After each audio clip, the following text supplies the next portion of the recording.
Good evening, everyone. Tonight is June 14th, 2023. It is 6:01 p.m., and I would like to call to order the City of Columbus City Council meeting. Our first order of business will be the Pledge of Allegiance. Please join us.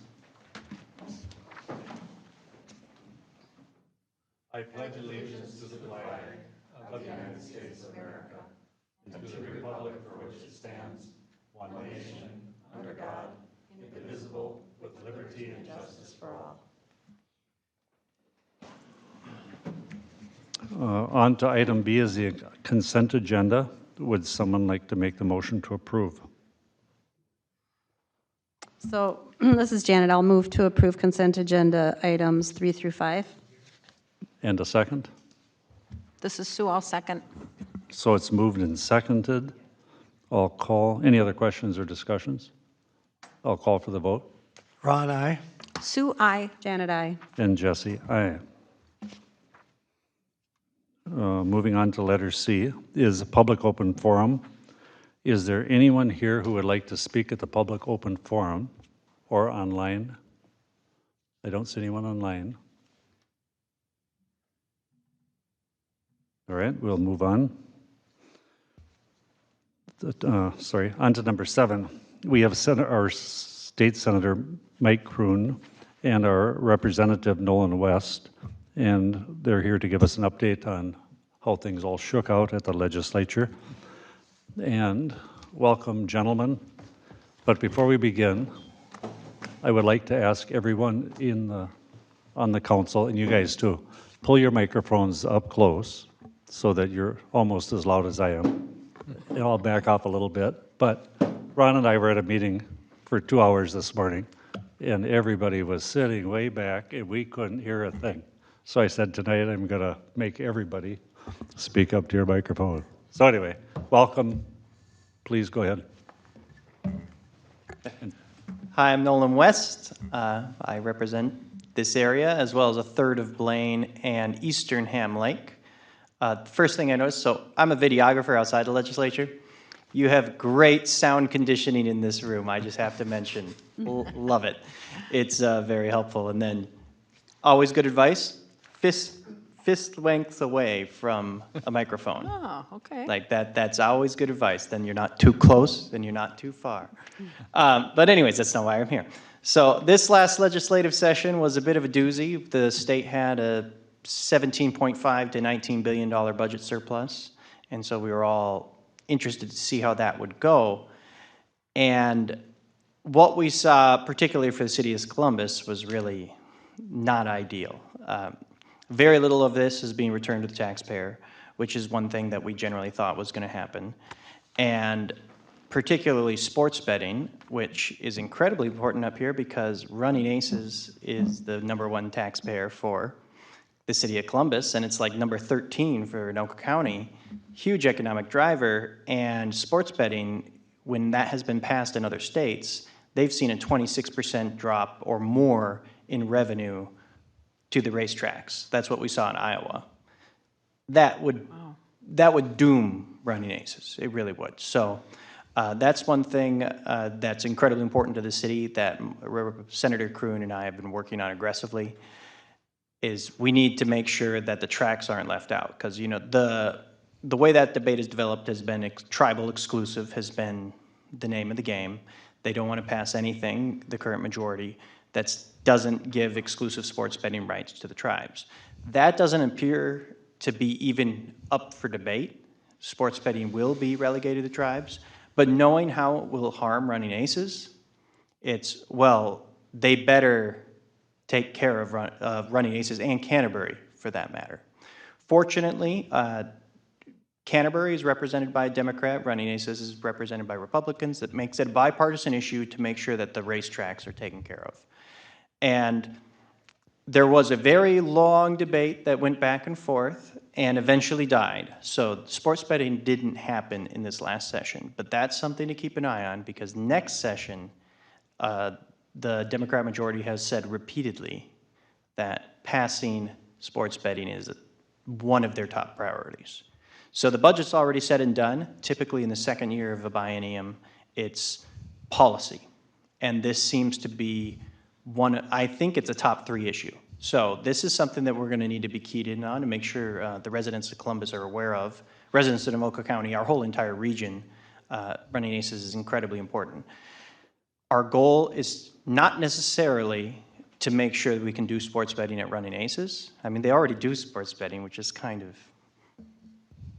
we don't need to get into it that much, but some of the arguments you hear in that building just drive you mad, because one of the arguments made was, well, the tribes have experienced gambling, and so they're the best ones to manage this. And it's like, they currently do sports betting right now. Oh, but neither here nor there. Well, actually, it's exactly there. But so, not necessarily having Running Aces participate in the sports betting scheme. They seem to be incredibly opposed to that happening, but making sure that they have some sort of revenue stream from this. And what I love about Running Aces for this community is they want to develop the surrounding area. And that's actually been one of the sticking points, is they want to build another road and develop the infrastructure around their facility.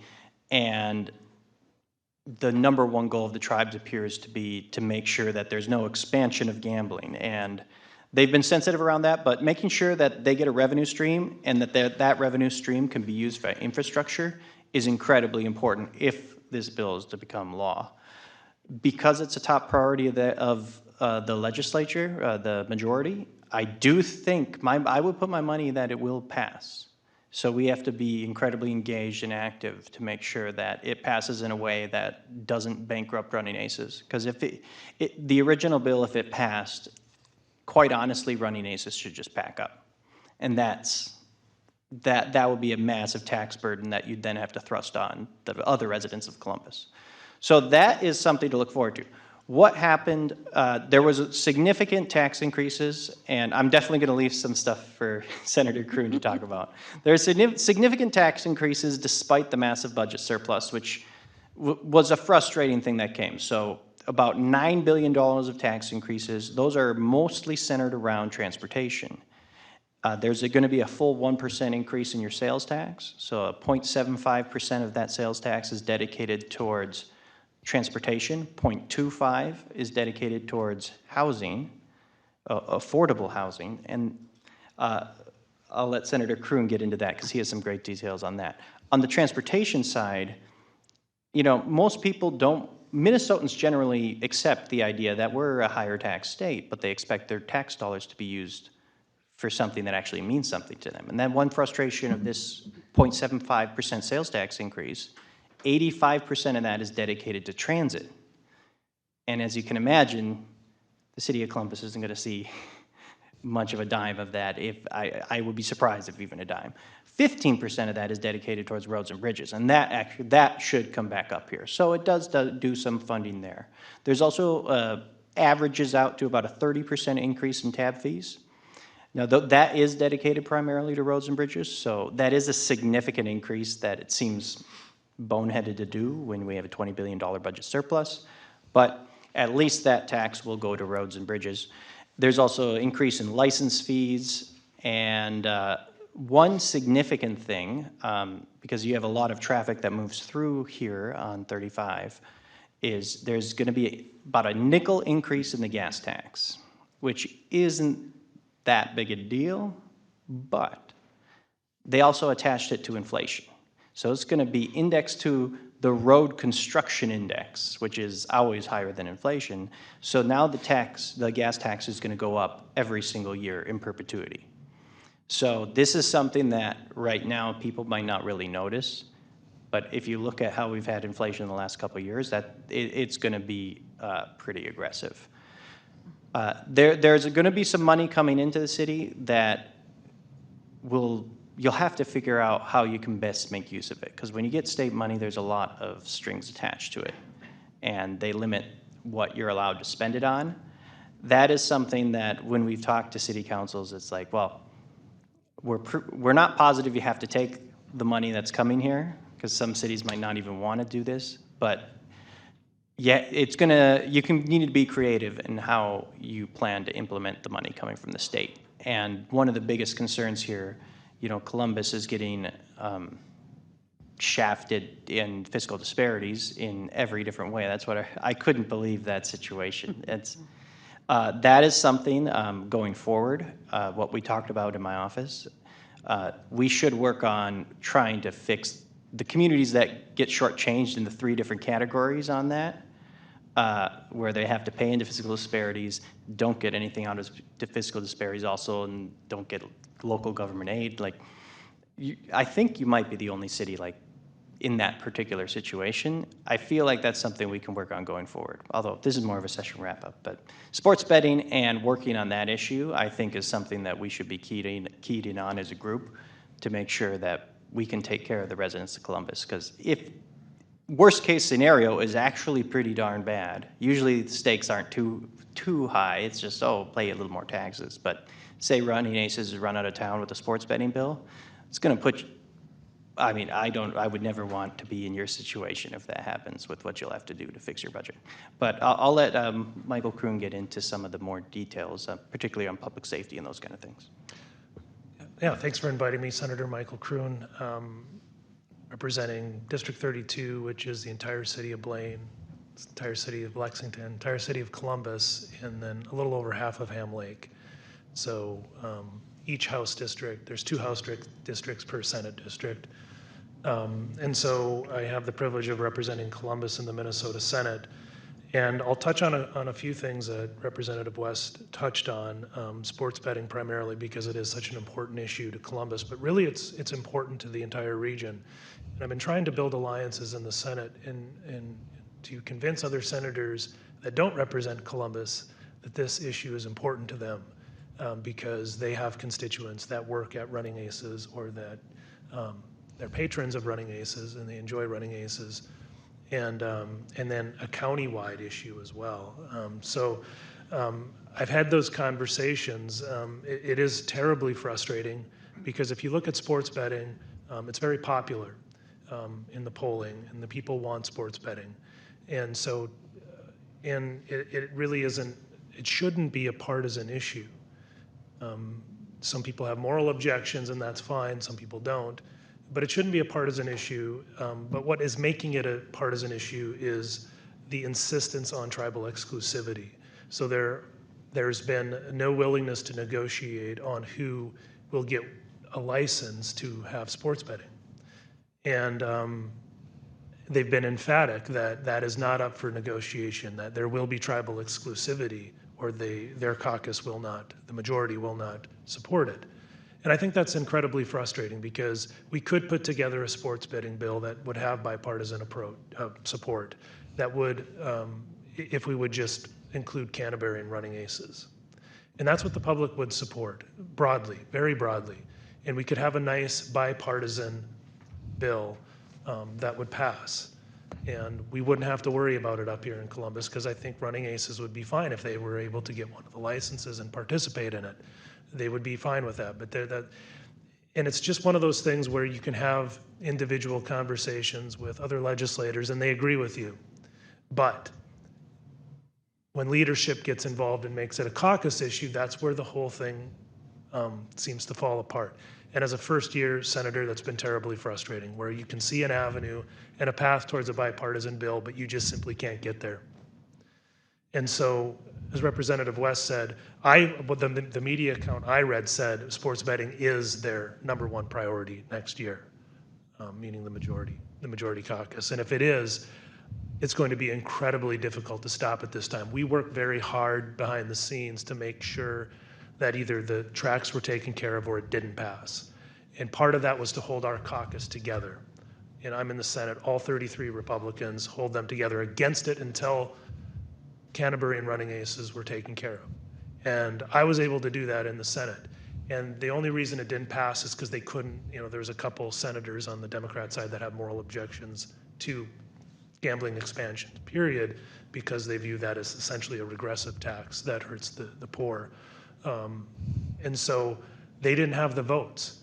But rather than come to us to try to get the votes, they just let it go. And my fear is that they're just going to work on their side to get the requisite number of votes and then come and jam it through next year. I hope that doesn't happen. We'll be working very hard to build a coalition to see that that doesn't happen, and that if sports betting does pass, it either includes a license for Running Aces, or Running Aces is otherwise taken care of in a way that they can use the funds in a way that's going to benefit Running Aces. And that, as Representative West pointed out, that's been a point of contention. So that's sports betting. It's a very important issue here in Columbus and beyond.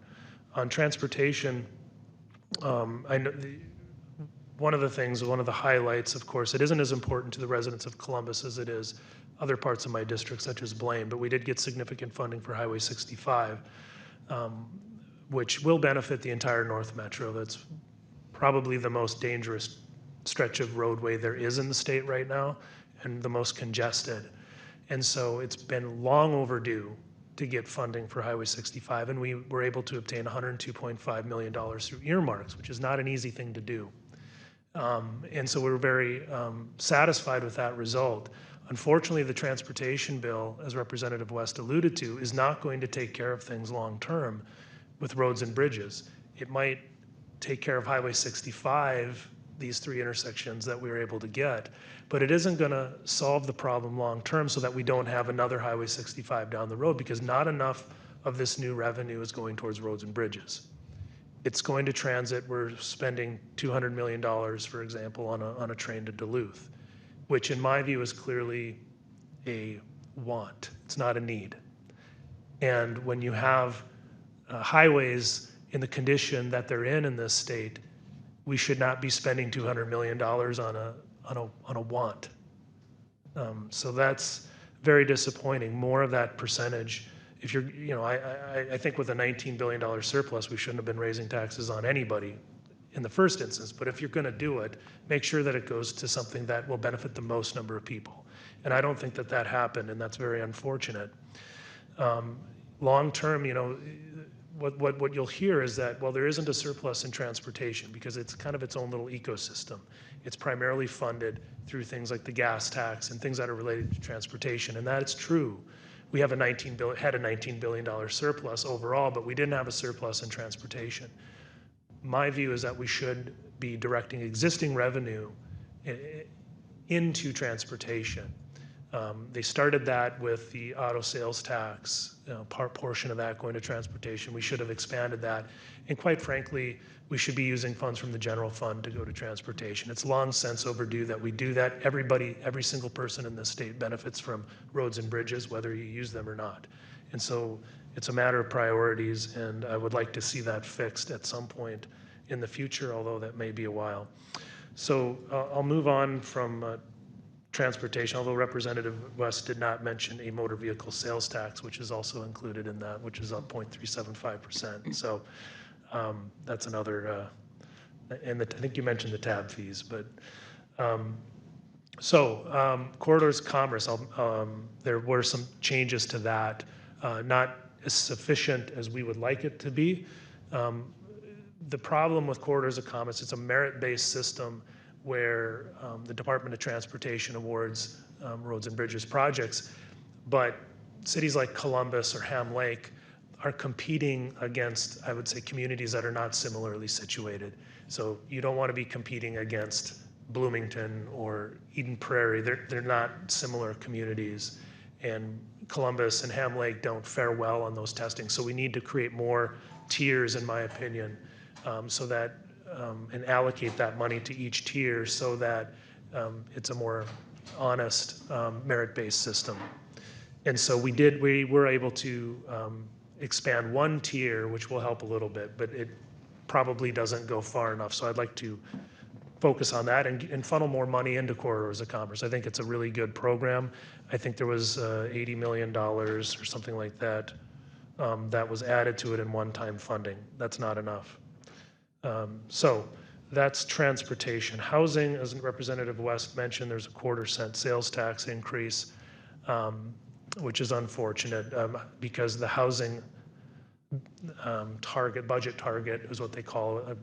The amount of new money above the existing budget was $1 billion for housing in and of itself. You think that would be plenty to solve our housing needs. but we had to raise taxes on top of that. And what it goes to is affordable housing, but that sounds good. But really what we're talking about is subsidized housing. And a lot of it high density, which really isn't an option here in Columbus. And so your residents are going to be paying this sales tax, and there isn't going to be really any money coming back. They did divvy it up. 25% does go directly to cities of this new revenue to spend on these affordable housing initiatives. The problem is it only goes to first, second, and third class cities in the 7-county metropolitan area. So Columbus will not see a penny of this directly. Anoka County does get $6.5 million, or expected to get $6.5 million a year from it, so perhaps Columbus could benefit indirectly through Anoka County. I don't know exactly how that's going to work, but that's a conversation you might want to open up with the county to see how Columbus might have access to some of this, if you want it. There are some communities that don't want this. Thanks, but no thanks. And that is an option as well.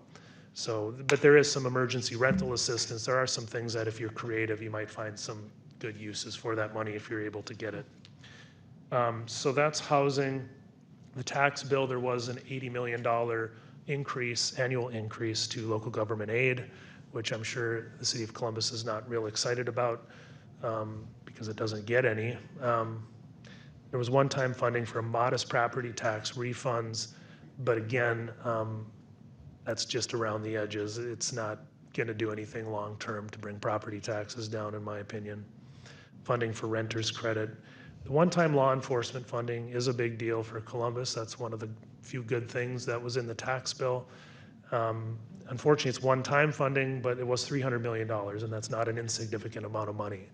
And so that Columbus is going to get a direct payment on that one. It'll be to the tune of $182,349.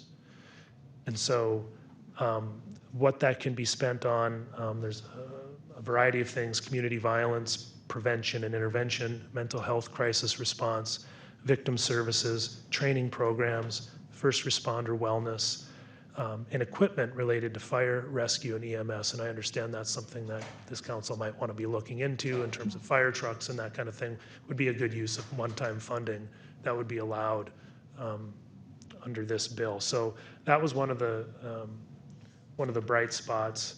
And then another issue that isn't directly related to the city, but I know it's been on the minds of a lot of residents of Columbus, and that's kind of transportation issues in education. I believe there was a bus driver strike or a threatened strike in Forest Lake schools here. That's something we've been working on here because on transportation sparsity aid, that's a big challenge in a district like Forest Lake, particularly because of places like Columbus that is very spread out and buses have to travel a long distance in picking up students, yet the funding for transportation is on a per pupil basis, not on a per mile basis. And so we made a little bit of headway on that issue, not nearly enough, but it will bring some more transportation dollars and more fairness to districts like Forest Lake. Education is a whole other thing we could spend a lot of time on. I won't do that in a city council meeting unless you have questions about it. I do serve on the Education Finance Committee and the Judiciary and Public Safety Committee in the Senate. My occupation outside of the Senate is I'm a lawyer and a small business owner. You know, I could spend some time on the public safety bill. I'm happy to answer questions on that. I feel like we've been taking a little bit too much time, so I won't go into that. But if you do have any questions about what happened in the public safety omnibus bill, I'd be happy to field those questions. Thanks. Who has questions? Oh, why are you looking at me? You always have questions, that's why. They didn't, no, actually, I don't have any questions. Ron? Well, I just got inundated with a ton of information, you know, but I do agree fully with you about running aces and that gambling bill. I was watching it a lot, and I don't even think I don't think the tracks even liked the deal about getting money because it was going somewhere where they couldn't use it. Am I correct?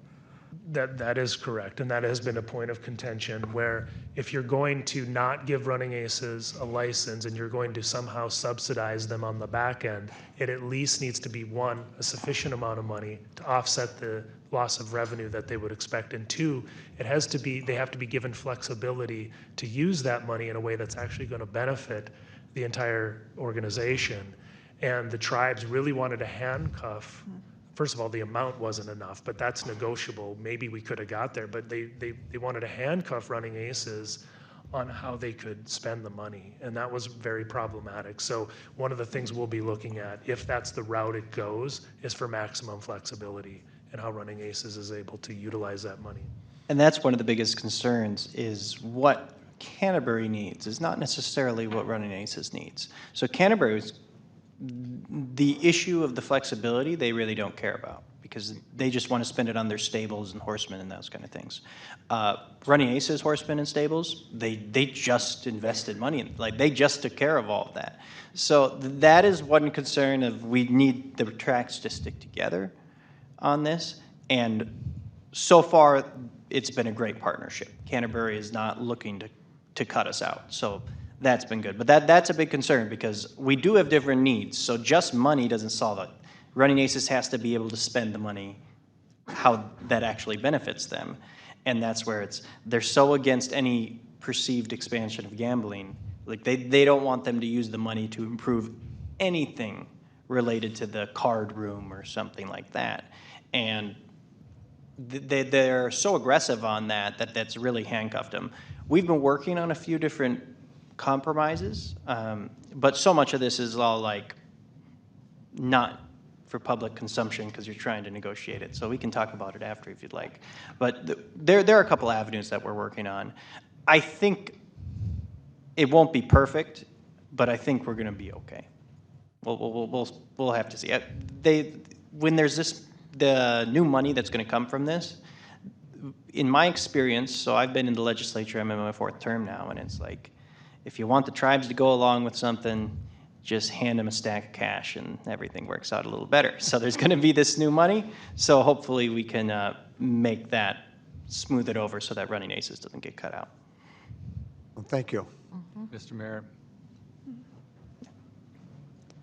Go I ahead. just wanted to thank you for being here. We met with you on the day on the Hill, and I know the council members who were able to make it enjoyed that. I also wanted to note that later in the agenda, I'm going to report on the small cities transportation money that we worked on with Senator Jasinski, Representative Hornstein, and a number of members of the Transportation Committee. So although it's modest, there's at least a start of regular funding into the Transportation Advancement Account, and so we're appreciative of the legislators' work on that, and also appreciate the time we spent with you. And that is one of the bright spots too. It's not sufficient, in my view, but it is a start, Right. as you said. One of the things that concerns me, though, is that there is ongoing money in the transportation bill, ongoing every year, nearly $1 million just to study more transit.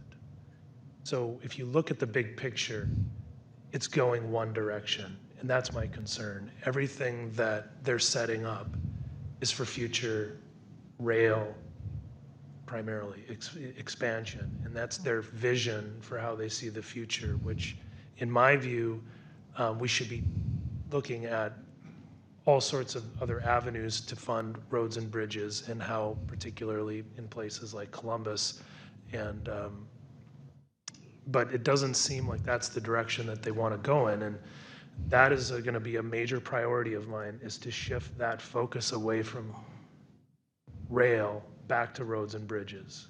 I don't see a future in Minnesota, a viable future, that rail is a comprehensive means of transportation. And that's just a fundamental disagreement that we have. But I'm going to be advocating strongly on the sides of roads and bridges. Anyone else? I want to echo Bill's thanks for taking the time to talk to us when we were there a few months ago. And I really do want to work with you both on the fiscal disparities issue. I know that we've tried to get that taken care of, and we've come close, and for other bigger reasons, it didn't happen, but that's got to get fixed. And so your help would be greatly appreciated. I agree. I think that is fixable because it affects so few communities that are, Columbus is very uniquely situated in that regard. And there has to be a solution that wouldn't be very expensive. And so I would like to work on that. We could do it, in the off season here before we start up and work with your lobbyist or whoever to get something going on that so we can start making the necessary connections and get that ball moving. Thank you. Very good. I agree with the help and your understanding of the fiscal disparities situation that we're in, but just thank you for coming. We appreciate you just having access to you and being able to hear what's going on. So thank you. Yeah, thanks for having us. Yeah. And Thank any questions at all at any point, in session, not in session, reach out, have an open line. Anything that you want to talk about, feel free. Look forward to it. Thanks. Yeah, call, text, or email, literally anytime. If you don't have my number, Jesse has it. I got it. Okay. Or you can ask me. Jesse has it. Please. I mean, Mayor Preener has it. Before you go, is there any hope? I mean, honest to God.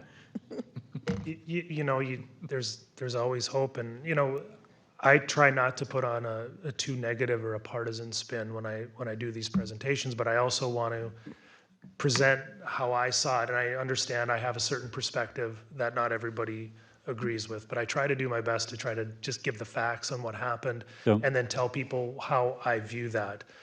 I don't think hope is lost. It's very frustrating, but I'm only in my first year, so I'm not anywhere near ready to say that all hope is lost. But you have a good time left to fight it, right? Or to try to convince, we should say. Well, and it is the to try to figure out how to work together when there are clear avenues towards bipartisan bills and why that doesn't happen. And of course, I'm sure I'm not the first legislator that has gone in to try to work on that, but it has been very frustrating. And but you just keep at it, and there are opportunities to work together, particularly on things like fiscal disparities. I mean, that to me is an obvious bipartisan issue that should be solved, and we will do our best to do that, and to other areas as well. And as for the rest, then that's for the voters to decide. There is hope, though. Yeah. 170 people in Hastings voted a different way. None of this, what we're talking about, would have happened. It would have been a responsible session, as we've seen. I have a new appreciation for divided government. Like, even without partisanship, the biggest thing with divided government is it guarantees everyone's represented. Everyone's interests are brought to the table. So when a bill is passed, like at the end of session, a perfect example, there's this Uber bill, this bill that would basically eliminate Uber in Minnesota. They were going to eliminate all their service outside the metro and then only basically operate in the Twin Cities. And they rammed it through. Thankfully, Governor Walz vetoed that. But that's something that never should have even made it close to that point. And with divided government, it's like a lot of people aren't going to see, that's what we've had for years and years now. Everybody's not going to get what they want, but everybody's represented. And seeing what it's like without divided government, whew, man, it's frustrating because valid opinions are not even considered because they're not wearing the right jersey or not from the right community. But thankfully, there's all this money. It's all been spent, but we should, short term, the worst is yet to come, and we still can mitigate the damage. So I'm not throwing in the towel yet. And with what we've been able to do, me and the senator just work, like, we're not partisan bomb throwers. You'll see what we put out, where we're just trying to do what's best for our communities, and that allows us to still be effective. like getting $102 million for Highway 65, and that's what gives me hope that we can get this fiscal disparities through, because we're not there trying to make news, calling people names, burning it all down, we're just there to work. So even though it might feel dour, that we can still work in this situation, it's just not ideal. And for things that aren't trying to move the earth, those are still achievable as long as we're behaving properly and doing our jobs. Well, please behave properly so that we could try to dig ourselves out of this mess before it completely collapses. So thank you again for your time. Thank you for all the work you've done. It must be unimaginable. And summer's here, but winter's right around the corner. You'll have a new session to keep slugging. So thank you both. And I'll just make one more plug.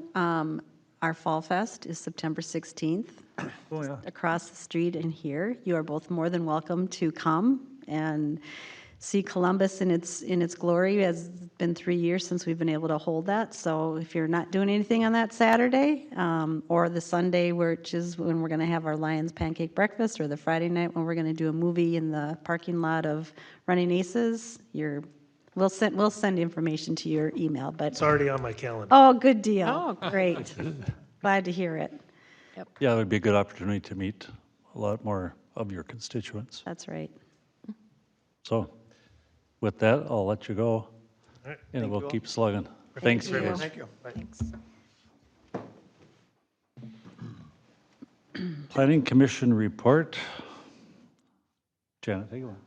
Did we do public open forum? Yep. yes. Boy, it's going fast. It was a joint planning commission and council, so most of us were there. I don't know that there's a lot to have to go over. And we have some draft minutes that were just sent to us that nicely outlined it. So I think in the interest of time, if you don't mind, I will just defer on the stormwater management to Kevin and to Bill. I think there were some questions that were raised at that meeting, and we were gonna, Bill was gonna look into a couple things, and I think we clarified sort of what the question was about that I had. And so then I think with that, then we can move on to talk about adopting the ordinances.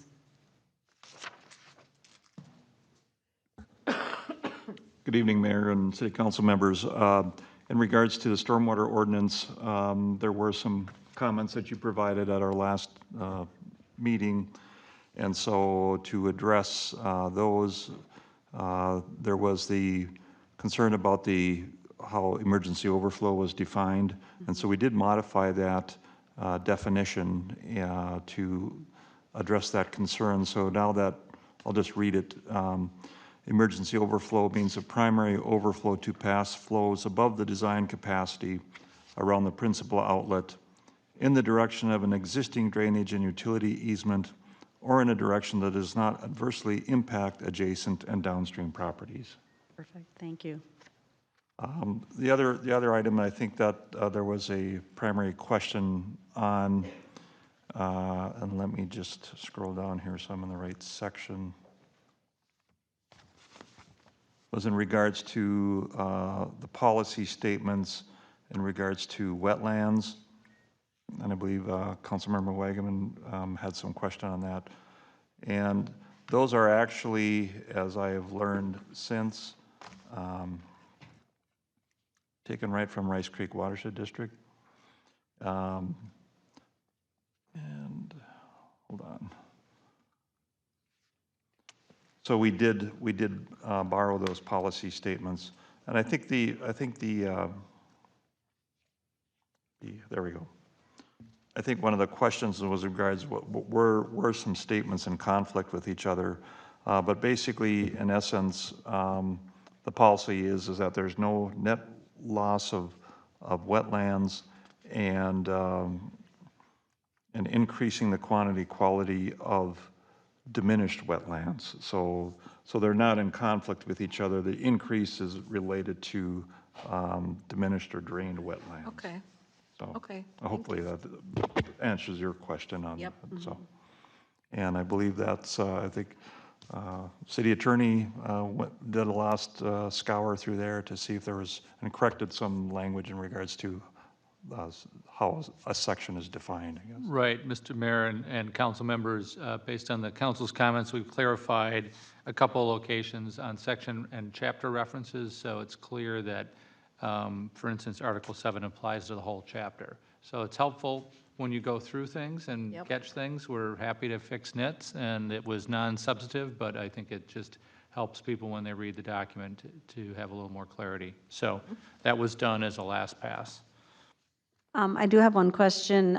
We had a Sunrise River WMO meeting, a board meeting last week, I think it was last week. And I had asked Jamie whether he had been forwarded a copy of this, and he had not. So I thought that was something we were going to do. It doesn't mean that we can't adopt the ordinances tonight, but I think we need to send it there because that's the area that this is really impacting.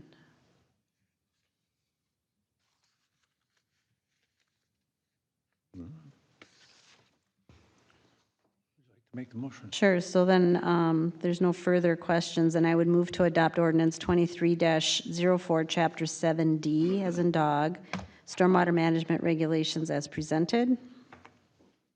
This is Sue, I'll second. It's been moved and seconded. Any other discussion? I'll call for the vote. Ron, aye. Sue, I. Janet, aye. And Jesse, aye. And then I would move to approve ordinance 23-04, Chapter 7D, as in dog, stormwater management summary publication. This is Sue, I'll second. Any other questions or discussion? I'll call the vote. Ron, aye. Sue, I. Janet, aye. And Jesse, aye. Yay, congratulations. that was This a was big a long time in the making. Thank you so much for all your work. Yeah. Yeah, like I said, Tim Olson did most of the grinding on this, and that's been obviously a large effort and some iterations there, but I will pass on your thanks to him. Yeah, well done, Yep, thank Dalton, you. thank you. All right, on to number 9, 2023 recycling program expansion on page 6.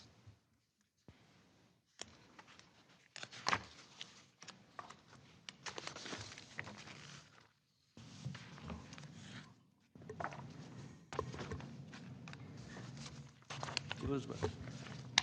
Mr. Mayor and council members, the city was approached in asking why we did not have a facility for aluminum cans. And in the past, we've had a facility for aluminum cans. It was as a fundraiser for the Columbus Fire Department, and that was several years ago. That cage was, I'm not sure whether it was vandalized, but it was somehow impacted, and the group that allowed them to use it indicated they didn't want to bring it back to our facility.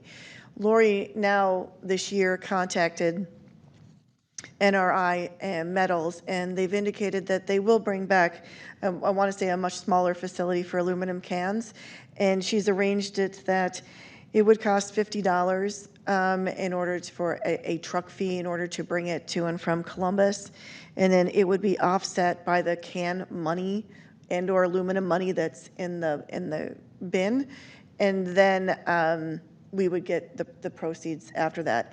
If there was a shortfall, say it was only we didn't make enough money in order to do that, Lori has indicated that there are some SCORE funding that would then pay for that accommodation. She would like to place it next to the area that's already out there by the fence. And so, again, she is asking for a motion to approve that new program.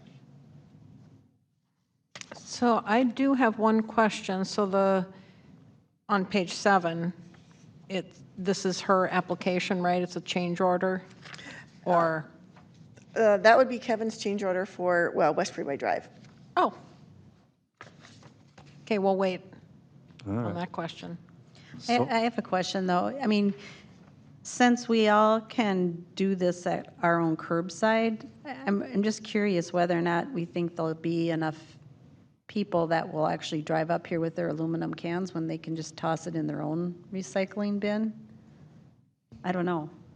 There was a fair amount of people that used it. Well, and I think, like, I totally get people doing it if it's going towards funding, I don't know, like the Humane Society has one, or, you know, it funds some charitable thing. I suppose it doesn't hurt to try it and see what happens, but I would just throw mine in my own recycling thing. Do you know how long it would be until we would be able to cancel it if it's not working? Is it You know, your contract or a monthly? I asked Lori earlier today, because I know the program, that we used to have, it was quite a large cage, and it was once every 6 months that it was dumped, and it was anywhere from $250 to $350, depending on aluminum pricing. So while it was a fundraiser, it's not thousands of dollars, but it was, probably around $1,000 or a little less in order to fund that program. But you're right, it said right on it for the firefighters, and people knew that. So I'm not sure, because I asked her the same thing. Are we gonna have enough in order to fill it? And she said, well, we can try it. If it doesn't work, we can always cancel it. I think it's by truck, so we're gonna get charged each time, but I don't believe there's a contract that we're signing. And then my other question is whether or not it would be more successful in the park, because then, people bring cans of soda or water or whatever when they're playing ball or they're doing stuff, and they might not want to drag them back home. And I know that there's a recycling bin over there anyway, but I just thought maybe it would actually get more contributed if it was in the park, because then it would, capture all the people that are bringing those kinds of things into the park. I don't know.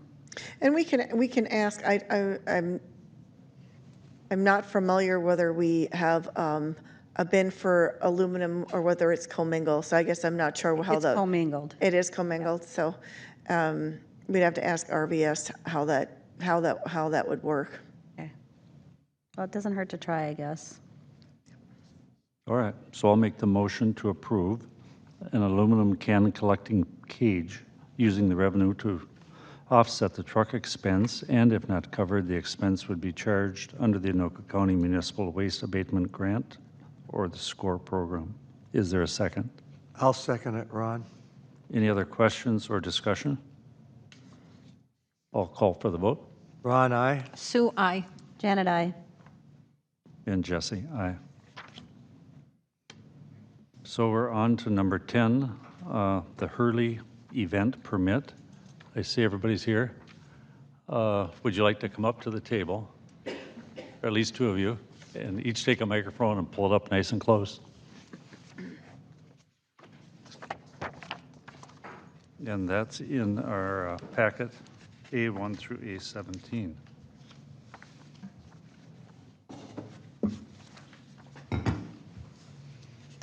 Would you please state your name and address for the record? My name is Fran Hurley, 8145 West Broadway Avenue in Columbus. Pull your mic up a little closer, and please.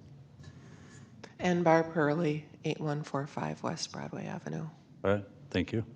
Elizabeth, would you like to give us the background? Ms. Mayor and council members, Fran and Barb Hurley have made application for several dates to have a dog competition and show. This is the same concept that we discussed last year when they brought in their interim use permit, and we had indicated at that time that they would be required to have an event license. Unfortunately for us, when I looked at the code, because they did request an annual permit, there really wasn't an option for an annual permit in the residential district.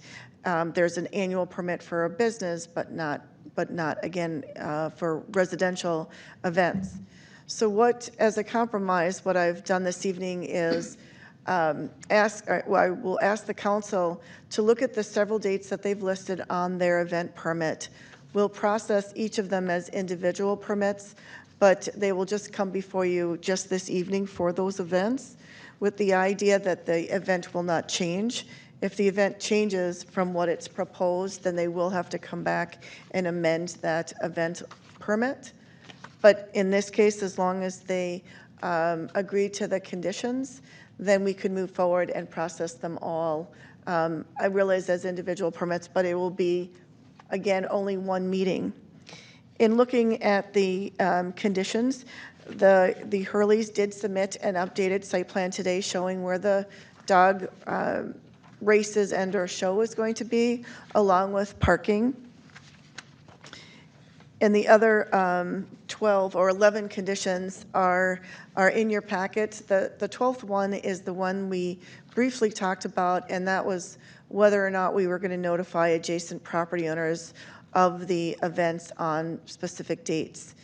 The recommendation was that we would require as condition 12 that the property owners notify adjacent neighbors of when they were going to have an event versus the city sending out letters indicating that we were issuing an event license. So with that, I will ask the Hurleys to add anything that I've left out of your event license, or if you've got any questions. Yeah, I guess this is a pretty small thing. It's not a big event. We usually get about 10 to 15 people, never more than 20 dogs, including ours. We start by 8:30 at the earliest, and then we're usually done by, with this last time we were done like by 2 o'clock. Okay. Yeah, it goes pretty quick. Some of the dogs do bark, but not all the time, and it's just usually if there's about 20 dogs, they bark 16 times over the over the event.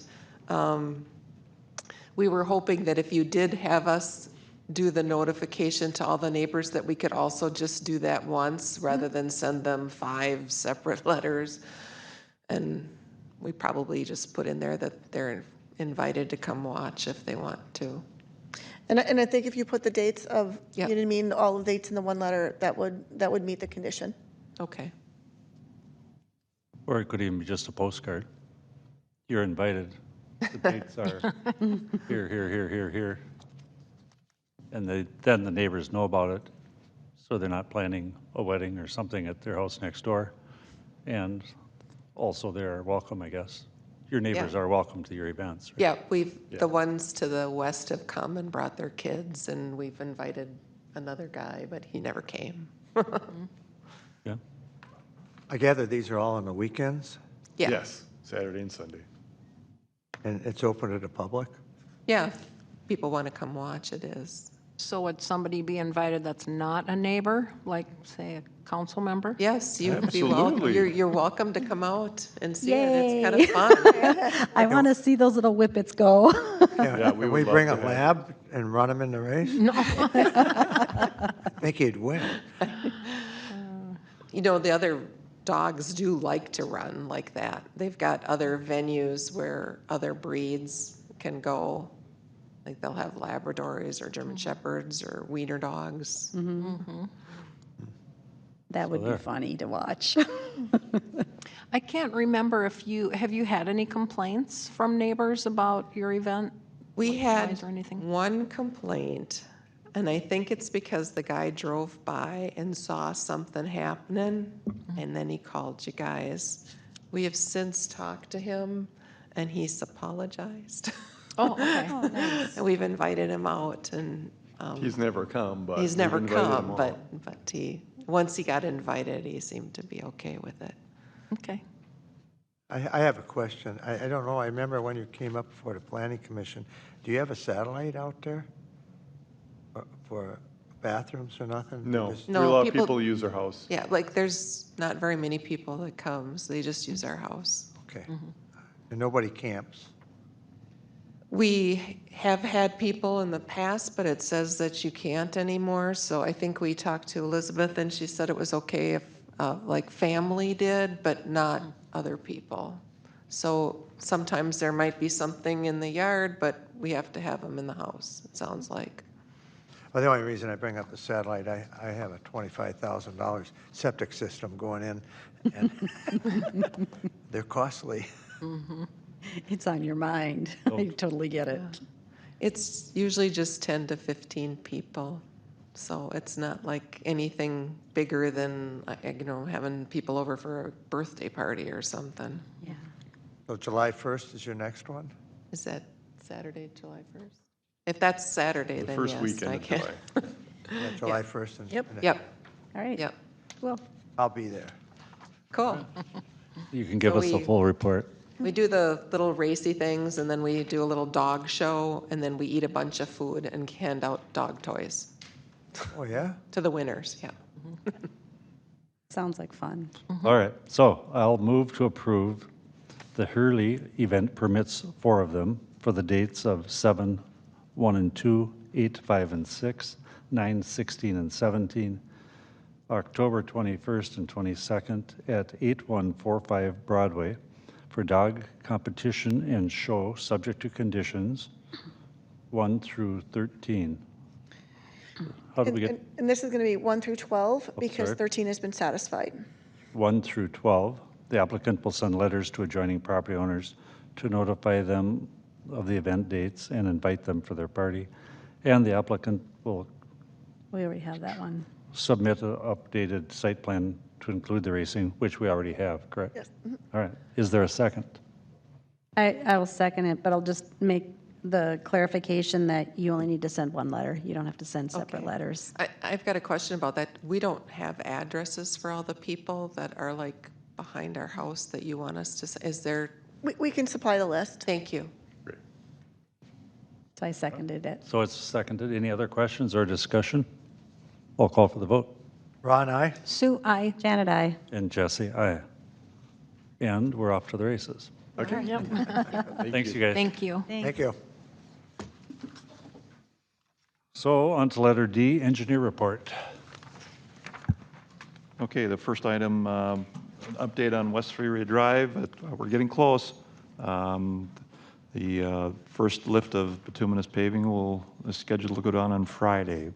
Wow. And so, and then they're talking about putting the final lift on sometime next week. So getting very close to wrapping that project up.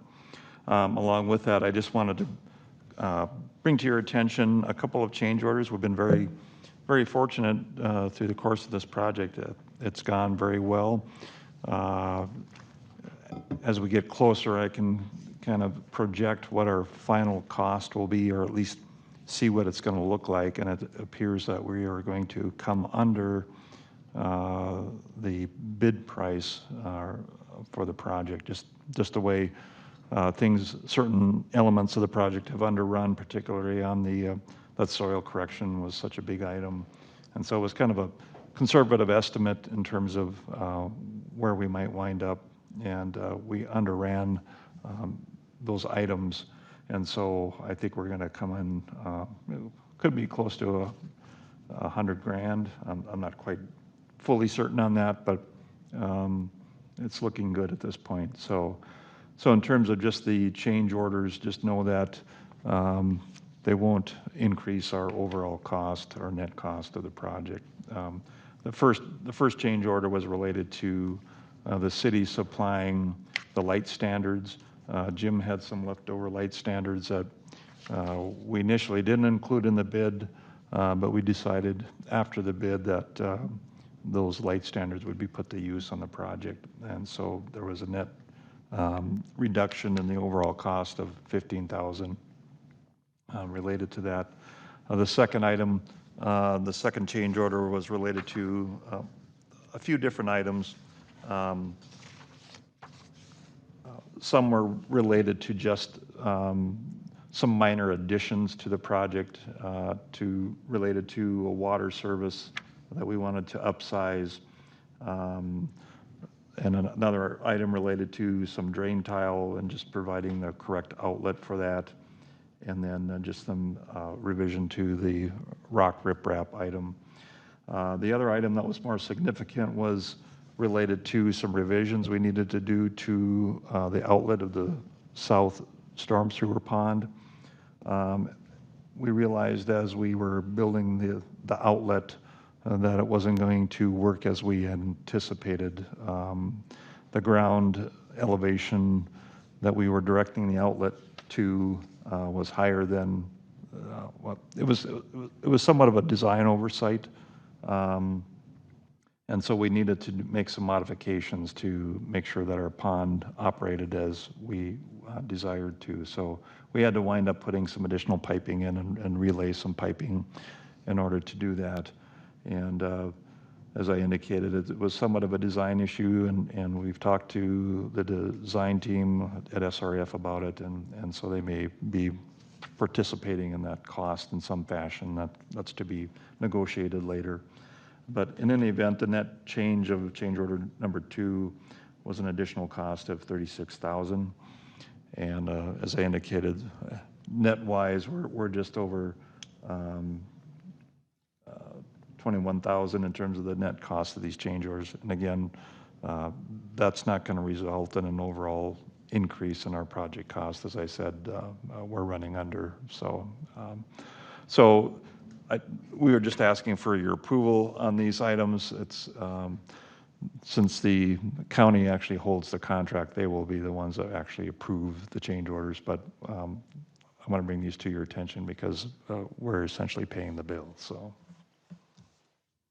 I just have two questions, and on the first change order, and that was page 7, under resolution number 2 under there, the contract time will be modified as follows, and it gives the dates of November 30th, 22 to December 30th of 2022. Yeah, we executed this change order essentially last fall, and we had an interim completion date to complete the soil correction work of November 30th. But as we got into it, it became apparent that we weren't going to be able to meet that timeline, or the contractor wasn't going to be able to meet that timeline. And so he requested an extension on that interim completion date, and they basically worked into mid to late December to get that soil correction work done. So we allowed that extension. Okay, so it's an after-the-fact change order, kind of. Correct, yes. Okay, and then my other question was on the next change order, on page 9, under the issue number 1, the south wet pond was not able to maintain proposed normal water level. How did you figure that out? I mean, did you have to wait till it rains and then? No, it became it's not. became apparent of the design issue when we were setting the outlet structure, that the outlet pipe was coming in at an elevation, but the ground elevation was almost 1.5 feet higher than the outlet elevation, and so there was no way that the water is going to drain down to the level that we needed for the system to operate properly. And it was at that point that we became aware of the design issue. So. Okay, all right, just curious, that was it. Yep, thank you. So I'll make the motion to approve the West Freeway Drive North change order number 1 in the amount of $15,000, and to approve the West Freeway Drive North change order number 2 in the amount of $36,181.70 to be paid to Forest Lake Contracting. Is there a second? Ron, I'll second it. Any other questions or discussion? I'll call for the vote. Ron, aye. Sue, I. Janet, I. And Jesse, aye. The next item I have is related to, we've participated, Elizabeth, Jim, and I have participated in a couple of meetings over the last week with the staff from Forest Lake. As it wasn't brought up by the representatives here, but Forest Lake did receive, I think, about $4.5 million for the upgrade and reconstruction of Eureka Avenue, which is essentially the extension of our Hornsby Avenue, the road that skirts along the west side of Forest Lake. And so they've starting to begin their planning process for getting that completed. They're targeting a 2024 construction project, which is very aggressive for all the work that needs to be done between now and then, just from a planning and design point of view. But they invited us in to discuss whether the city of Columbus would want to complete the northern portion of Hornsby Avenue as part of their project. The project that was completed back in, what year, Jim? The Hornsby North? Yeah, actually it was before that. It was before I started. It was probably 2018 or 19. That. It was So- such a long project. Yeah, well, yeah, it extended long, but the portion that was completed on North Hornsby is about 1,300 feet short of the city limits. And so there's a section there that's not upgraded in recent history. And so the city, Forest Lakes plan is to upgrade their road to a 10-ton section. Our portion of our Hornsby North Road that was improved a few years ago is a 10-ton section. So we would have an intermediate portion there that's not upgraded to that level. And so it hasn't, that upgrade really, it hasn't been on our radar. But now the fact that their city's going, Forest Lake's going to upgrade their road, it seems prudent to evaluate whether we should be upgrading our last portion of that roadway. And so they've asked if we would join in with them to form a joint powers agreement to improve that road and incorporate it into their project, and also to begin preliminary planning process for our portion of the roadway, which would essentially require a survey of that portion, as well as some of the initial environmental studies, which would include wetland delineation, and also some of the cultural resource study that has to go into a state-funded project.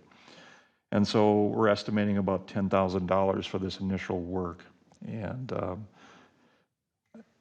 the other issue that's related to all this is what's going to be the city cost of improving that roadway. And I've done some rough estimating at this point, and it needs to be refined, but if we upgrade our portion of the roadway to a 10-ton section and include the extension of the 10-foot wide, 8-foot wide trail to the city limits that would be connected onto and extended as part of the Forest Lake project, we're looking at probably somewhere in the $500,000 to $600,000 project just for construction. There's probably some avenues of funding that we can pursue, one of them being a local road improvement program, which is the type of funding that essentially we got for West Freeway Drive. And so we can submit an application. That solicitation isn't open yet, but that might be an avenue. I think it fits the criteria for funding. No guaranteeing that we would get it, but that's perhaps an avenue that we could pursue for money for that project. But in the meantime, it seems prudent to at least start the initial planning processes, and so that's what this motion is all about. So I just have a question on doing it with them, combining a project. Does that benefit us as opposed to if we did it on our own later? It would provide some advantages of combining it together administratively, and also just from the standpoint of getting a more competitive bid on a larger project. So yes, it would have some benefits for Columbus to combine. Okay. Mr. Mayor and Council, I would think also being able to identify the fact that the legislature funded most of the road, but not this segment, would help us perhaps in the scoring of the grant application.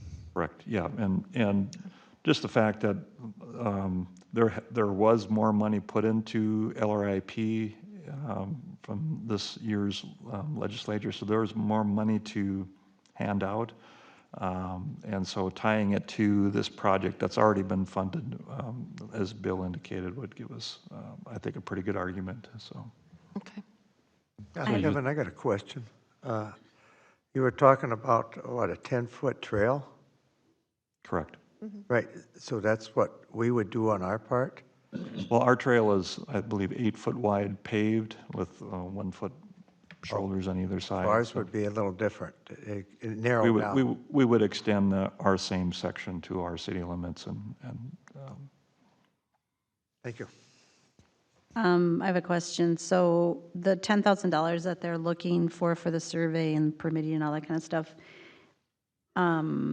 it sounded like this was sort of an oversight when they applied for funding, like somehow no one thought about that little 1,300. It would have been beneficial to begin some of these discussions before the application was submitted. But So my question is it possible for them with their dollars to just pick up that cost? Since they're going to have to do it for the lion's share of what's going to get done? I mean, 1,300 feet is what, a third of a mile? Quarter of a mile? quarter of a mile. So it just seems like a lot of money. Both of these things are a lot of money for a quarter of a mile. When you say it's a $600,000, $500,000 cost, I mean, Well, that's kind of the budget that we're looking at initially. It likely won't be a full $10,000. It could be $6,000, $7,000, $8,000 initially, but we wanted to make sure that we had any unforeseen costs covered. So but I guess my question is, was it brought up to them as to whether they could just fund the whole thing? it was not. Could it be? We asked them if they would fund this, and they said no, that, Oh. that the money that they had only funded their portion. Correct, yeah.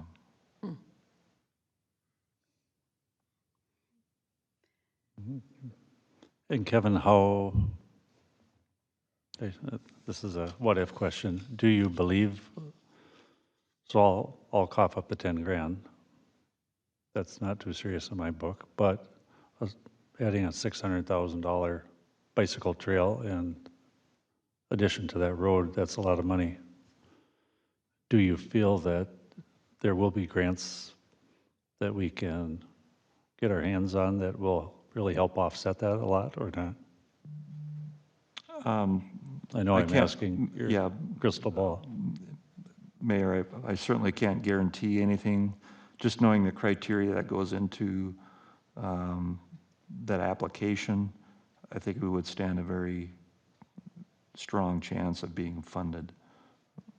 Yeah. And my other question, maybe for Bill or Elizabeth. So by drafting the JPA, are we obligated to blacktop the road or not, or rebuild it?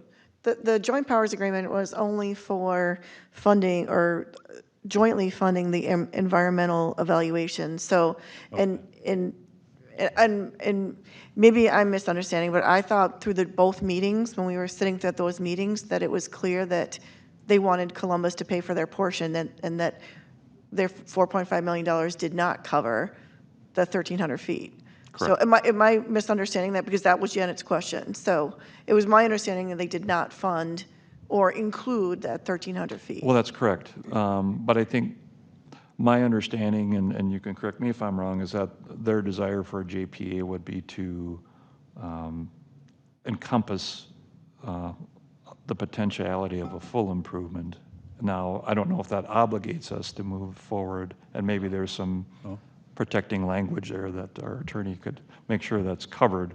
But I would look to that the JPA would cover the potential of doing the entire project, but not obligate us to it.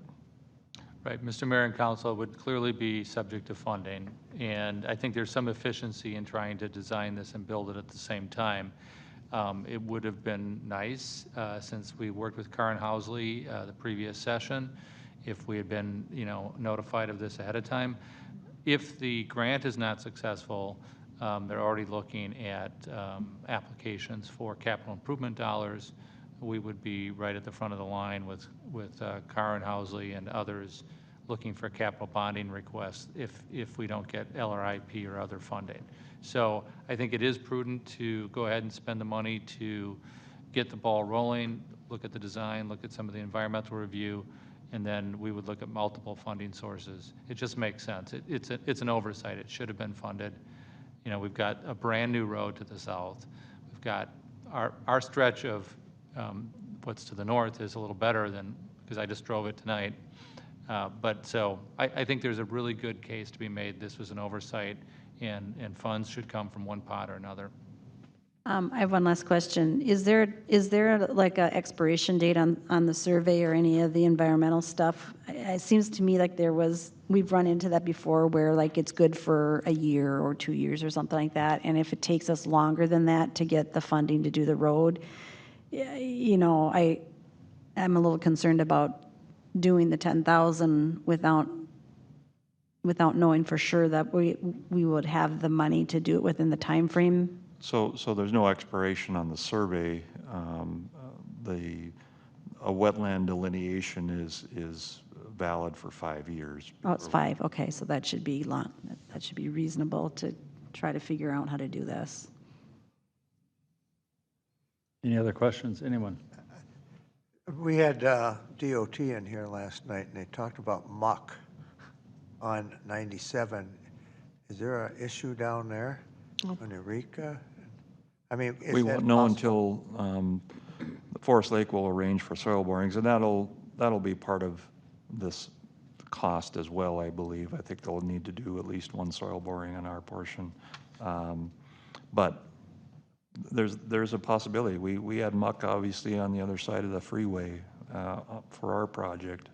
I don't discount the fact that there potentially could be muck there along the lake. So that would very much complicate their project. So, and I don't know how if they've accounted how much they've accounted for that possibility in their estimate. So. Mr. Mayor, just one final comment since it was raised at that presentation.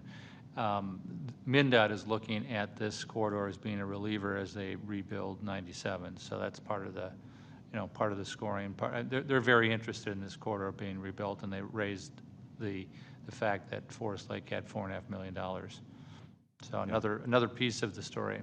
Yeah, MnDOT's trying to piece together a number of improvements along with Washington County is planning on some improvements. Anoka County, Washington County is planning on a couple improvements. So it's kind of a jigsaw puzzle in terms of scheduling multiple projects.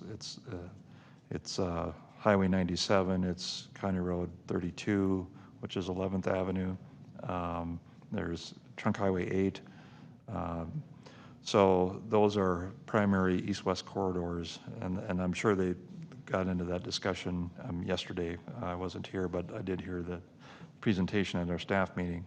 So they're trying to fit all the puzzle pieces together too, so that there are alternative routes to take, and this would be one of them once their project gets underway, once Highway 97 is scheduled for 25. So getting this project completed in 24, again, very aggressive, but would be part of that puzzle of providing that alternate route. All right. Any other questions? If not, I will move to approve the review or drafting of a JPA for the improvement of Eureka/Hornsby Street North project within the city of Forest Lake. Is there a second? Ron, I'll second it. Any other questions or discussion? Mr. Mayor, our attorney has indicated to me that he prefers to review, not draft. Okay. So shall I restate it, or is that fine? Okay. May I ask one just question? Will the JPA come back to us before it's signed? Yes, Okay. definitely. I'll call for the vote. Ron, aye. Sue, aye. Janet, aye. And Jesse, aye. And now I'll also make a motion to approve participating in an environmental permitting and survey with the city of Forest Lake in the Eureka/Hornsby Street North project in the amount of $10,000 using small cities transportation funds. Is there a second? This is Sue, I'll second. Any other questions? Can we amend that to say a not to exceed value of 10,000 rather than Or stating? up to. Pardon? I was Up just going to to, I was 10,000? just going to make the suggestion up to. I don't want him to think that we just have a check ready for him for $10,000. So if we could make that amendment, that would be great. I would like to amend then to say in the amount of up to $10,000 using small cities transportation funds. That's great. I'll call for the vote. Ron, aye. Sue, aye. Janet, aye. And Jesse, aye. I have nothing further. When, Kevin, when you were talking to him, or Elizabeth, did you put the pressure on, how did they not think to give us a call? Or smoke signal or email or something? Maybe you and Mara need to go out for coffee. Yeah, I mean, Elizabeth alluded to that in our discussion this morning, so, but it's done, so we got to figure out the plan moving forward, so. All right. Number 12, attorney report. Well, we've all but covered this with the presentation with Senator Kroon and Representative West, but just wanted to put in a memo format so you'd have it. I mentioned last meeting that we were successful on transportation funding, albeit modest. I think everybody understands that it has the opportunity to grow. I believe there was one-time money for small cities, but there was also a permanent source, which is the tab fee and the auto parts tax. And so not only is there one-time money for small cities, which we've seen in the past, but now there's a dedicated source. So that should grow over time. That's what's called the Transportation Advancement Account. In 2025, the amount that was identified is $99,400, which is the highest amount that any small city got. So there were like five cities that got 99.4 as part of the formula. And again, we should see that grow as funds move into that account. I talked after the session with a couple of the authors, and they call this a good start. In other words, they finally have a source. Now they want to grow the source on behalf of small cities. So, and you heard from our representative and senator that they want to do the same. So with that, just I would also note that there's also some technical assistance dollars. You might remember that we kind of rushed an earmark together, not on transportation funding, it was on broadband funding. And having some technical assistance around discretionary federal dollars might be helpful. So we'll have to think about whether that's something that Columbus should apply for. The grant could be $30,000. We've demonstrated in other areas that we can work with our federal representatives, our congressional representatives. So we don't have to make any decision tonight, but let's think about whether that's something we want to go after as well. The criteria are not, just like most things that came out of the session, the criteria are not fully established, the application's not yet established. So what we'll do with your permission is just track that, the availability of those funds. Bill, one of the other things that the council was very, wanted to support and wanted to see changed. I'm wondering if Margaret can see was the market value homestead credit raised? Meaning, you didn't mean I think it was 413,000 and it was not raised last session, but that affects a fair amount of people in Columbus because it was eliminated with the increase in values of homes. It kind of eliminated the fact that they got a credit at all. So if they would have raised it, I don't know, to 463, I think I saw something that it said 463 or 473, but I never saw whether it passed. I'll confirm that. That's pretty easy to do. And we'll do that as part of our legislative wrap-up, so there's no additional work on that, no additional charge, if you will. Do you think we should have a workshop just to plan for these legislative asks? I mean, it sounds like we have two very willing representatives that are, excited about helping us. And, we did that a year or so ago, and I think that was really helpful to just kind of talk through all the options. And maybe by the time we schedule that, some of the nuances in the legislation will be better defined and we'll have a better sense of, like even with the broadband, I think there's dollars that were set aside for cities where you have long distances. And so there's a certain pot of money set aside just for the kind of situation we have here in Columbus. But again, very ill-defined. And I shouldn't say ill-defined, but just not very well fleshed out at the time that, I just saw that in a summary. So I think it would be great if, a few months from now, we could do that in a workshop and kind of start thinking about where we want to put our efforts. Mr. Mayor and Councilmember, I think that's a great idea. Margaret wanted to be here tonight, but she's hosting our annual legislative wrap-up, and I said, next year, I would like you not to schedule it on the night that Columbus meets, so all of you would be welcome to go drink beer somewhere in the cities or on a boat or wherever they plan to go next year. But in any event, she did extend her greetings to you all and said that she'd love to participate now that things have slowed down in a work session or a workshop or whatever you want to, however you want to style it. That would be good. Good idea. Yep. Maybe in September or August. I think you're going to get a better turnout in September. I'm just going to say that from Really? my experience is legislators and lobbyists tend to disappear in the summer. And either campaigning, but this is not we're not in that cycle yet. But anyway, so if you have a preference, if there isn't a preference, we would do September. Well, It sounded like they were willing to do it in the off-season, but I don't know what that means. Maybe we could reach out to find out what the best time would be for them. yeah, I guess we could just ask them. When would they like to do it? We're always here, it seems, so. All right. Rice Creek Watershed Wetland Credits. As I mentioned at your workshop, I caught my typo, so you have the letter in your packet. This is just a quick follow-up on the discussion that we had in April. It's surprising that it's already that long ago, but and what I essentially closed with, two things, 2 points of the letter. One, obviously to thank them for the opportunity, but interestingly, the comment about negotiating a specific MOU didn't make it into the minutes. And so I wanted to make sure that we recorded that we noted that and recorded it for the record.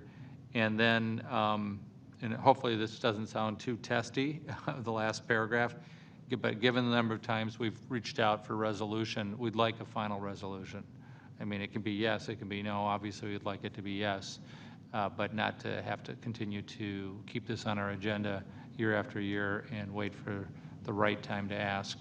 So I don't know if there's any comments on the tone, the content. I think it's reasonable. Okay.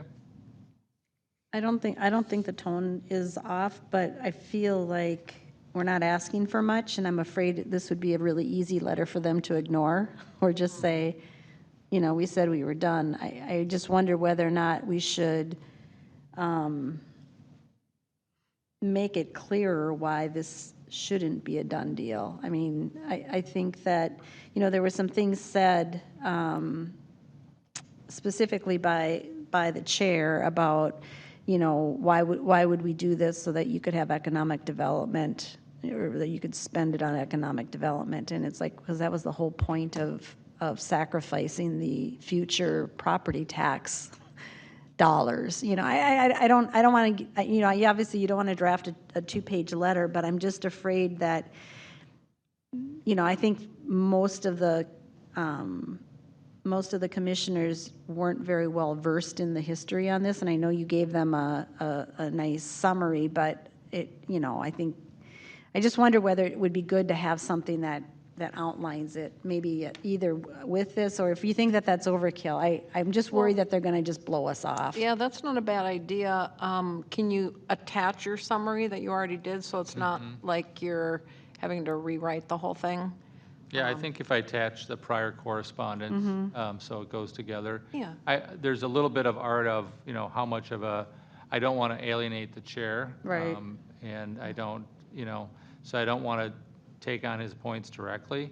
But I think including the summary along, what they didn't get for some reason is they didn't get the minutes, and we had sent those over.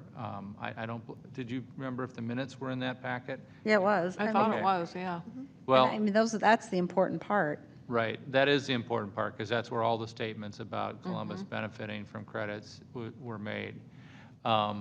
One piece of the history that maybe Elizabeth or someone else can clarify for me is I understood, and you know, this is where I'd like your confirmation. I understood that specifically Browns Preserve came out of that whole deal. Yes. Yeah. Okay.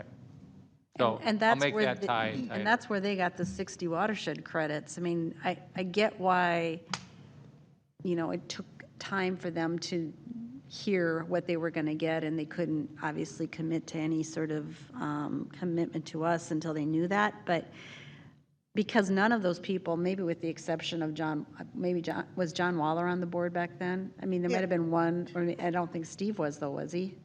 I don't believe so. John Waller was on there, but first they had to do the project. Then they had to create the wetland bank. And then 5 years later, you know, because it takes 5 years to create the bank. So we knew that it was going to be, you know, 3 to 5 to 6, 7 years before there was going to be an outcome, Yeah. even when we started. And I just think stuff like that might, you know, resonate with, you know, like Jess Robertson or something, who seems to be really reasonable about, you know, wanting Just to. fair. Yeah. fair. Everybody got, Rice Creek got their Browns Preserve, Forest Lake got their bridge. Yep. DNR got all the property along, Stinky property. Over The here. Stinky, the Don Stinky property. yep. Right. Everybody got what Yep. they were promised except us. And we knew that it was going to take 5 or 6 or however many years. And so it doesn't, you know, it doesn't look like we just realized, you know, and I think if we knew, Elizabeth, when you made those particular asks and was told that they didn't have, that would be helpful too, because I think that that kind of flew over their heads. And that was in the original letter. So what I'll do is not only attach the original letter, I'll make a more direct tie to Browns Preserve, the patient waiting for 5 years. Yeah. You know, I'll beef it up a little bit. Hopefully, I can do that without bringing it back to the council, if that's okay. Yep. Because I would like to, as time goes on, I'd like to make sure that they remember the ask. Yes. And maybe you want to be, instead of, you know, let me know if we can provide further, just let me know when we can schedule a meeting with you. I mean, so that it's, again, not as easy to just go, When can we pick up the check? Yeah, yeah, okay. got it. Helpful, thank you. And I'll just take that as direction. I don't You don't need need a a formal motion. action. Okay. so. Great, thank you. Thank you. Anything else, Bill? That's all I have. Thank you. Thank you. Then we're on to the mayor and city council members' report, beginning with a Sunrise WMO JPA status. Councilmember Haglund, pages 11 through 15.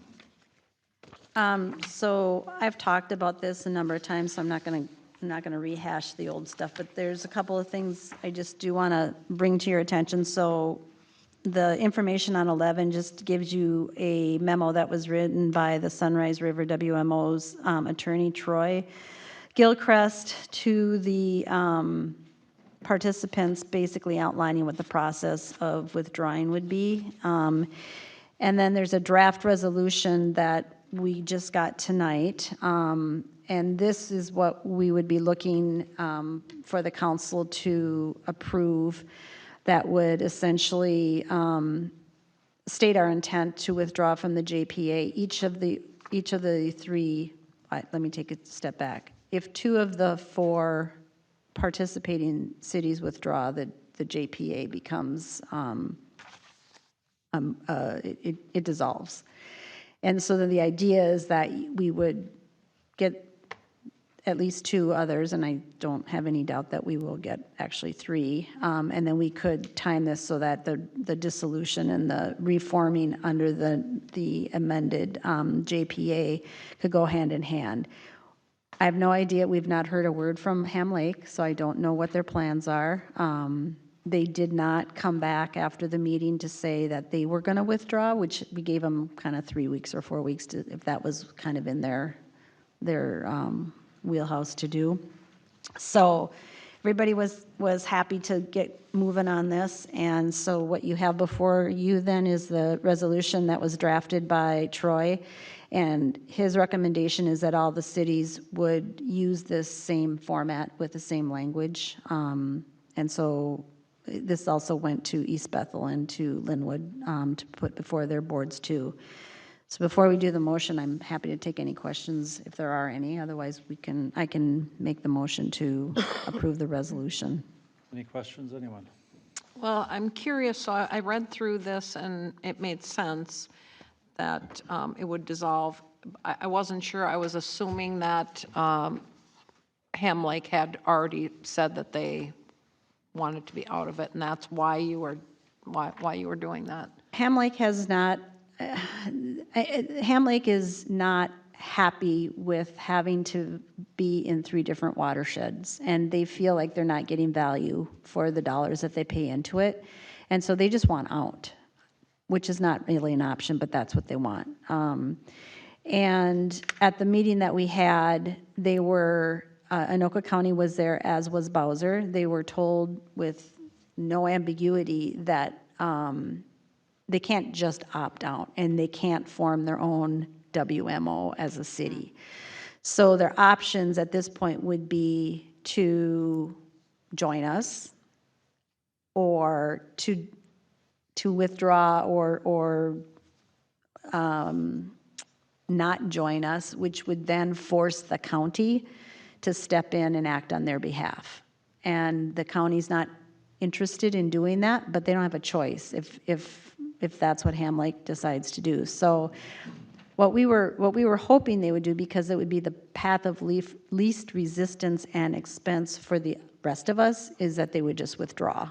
And then we would just move forward with adopting the amendments, the 3 of us, and we could let them in Anoka County hash it out. But they didn't do that. So in order to be able to move forward, get the budget resolved, and remove the language that essentially lets one party hold everything up, then, we need to do this. That's the only way that we can get out of it, so. Okay. Any other questions? Yep, that answered it. Is there a resolution number that I should use? 23 what? This would be number 7. 7? Okay. So then I would move to approve or adopt Resolution 23-07, a resolution to withdraw from the Joint Powers Agreement for the Sunrise River WMO and to reestablish the Sunrise Watershed Management Organization under the under new JPA terms. This is Sue, I'll second. Any other questions, anyone? I'll call for the vote. Ron, aye. Sue, aye. Janet, aye. And Jesse, aye. Yay, thank you very much. Here we And go. the second thing is the Personnel Committee report, so that's on page A25 of your additions. So let me get to that. Here it is. The first thing that I will report on is the Code Compliance Inspector. So we, at the last time we talked about this on May 24th, we had talked about the fact that we needed to do some edits to the job description to make it more clear to para that this was not a law enforcement position, and we did do that, and we reposted the position. Elizabeth, the last time you and I spoke, there had not been any application. Okay, so there were no new applicants. An applicant that had submitted an application and wanted to be considered, but then subsequently withdrew, came back to us because he had worked out his differences with para, especially after the new job description clarified things. And we interviewed him on the 6th of June. So his name is Sean Lassard. He holds an associate degree in law enforcement, has 18 years of police service primarily in Minneapolis. So he's very experienced with enforcing city codes and state statutes and ordinances and conducting investigations, research, writing and filing reports, training and educating police personnel, and testifying in court. He enjoys the public interaction, and he's kind of prides himself with having advanced problem-solving skills and a high degree of intuition. He's a resident of Wyoming, so he's familiar with this area, and he gave us just a ton of examples of what he did as a police officer that paralleled the kinds of skills that we would be looking for in this code compliance inspector. So he was excited about the opportunity to apply the skills that he honed in police work to this new position, and we were excited that it so closely reflected what we were looking for, and his attitude towards the position, one towards being proactive and educating and trying to help people get to the point of compliance rather than taking a punitive approach, really resonated with us and paralleled again what our goals were. So with that, we would recommend extending an offer, and I'll be happy to make that motion. I'll just wait, see if there's any questions or further discussion that you want to have on the candidate. Any questions, anyone? Nope, I just wanted to reiterate everything that you said, Janet, that it was amazing. I really didn't think we were going to find somebody just like this, and it was a good interview, a lot of good experience, and you know, exactly the things that we were looking for in the skills he has. So I was excited that he came forward. Elizabeth, did you have anything you wanted to add? No, I thought he interviewed really well. We had some really tough questions. I think he had some really great answers, so I think it will be a really good fit. And I can tell you from the examples that he gave us, there is nothing in Columbus that's going to even come close to some of the stuff this person has faced. So I don't think we're going to have to worry about him getting, cold feet or being afraid to walk into anything. He's done it all. So I've added some things in the motion on the motions, Okay. or some things in the motion.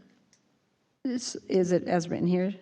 In the motion sheet, yes. Okay, so then I would move to approve the Personnel Committee's recommendation to offer Sean Lassard the full-time position, which is 40 hours a week, of Code Compliance Inspector at Step 1, which is $26.90 an hour, subject to reference check and successfully passing the required background checks to include a driving history. This is Sue, I'll second. Are there any other questions or discussion? I'll call for the vote. Ron, aye. Sue, aye. Janet, aye. And Jesse, aye. Yay. Yay. Okay, and then the other part of the report is for information. It's regarding the summer intern that we spoke about at the May 24th City Council meeting. This is is he a senior? A senior from Hamlin, I think. Will be a senior student that worked in Senator Kuhn's office and was highly recommended for a summer internship with our city.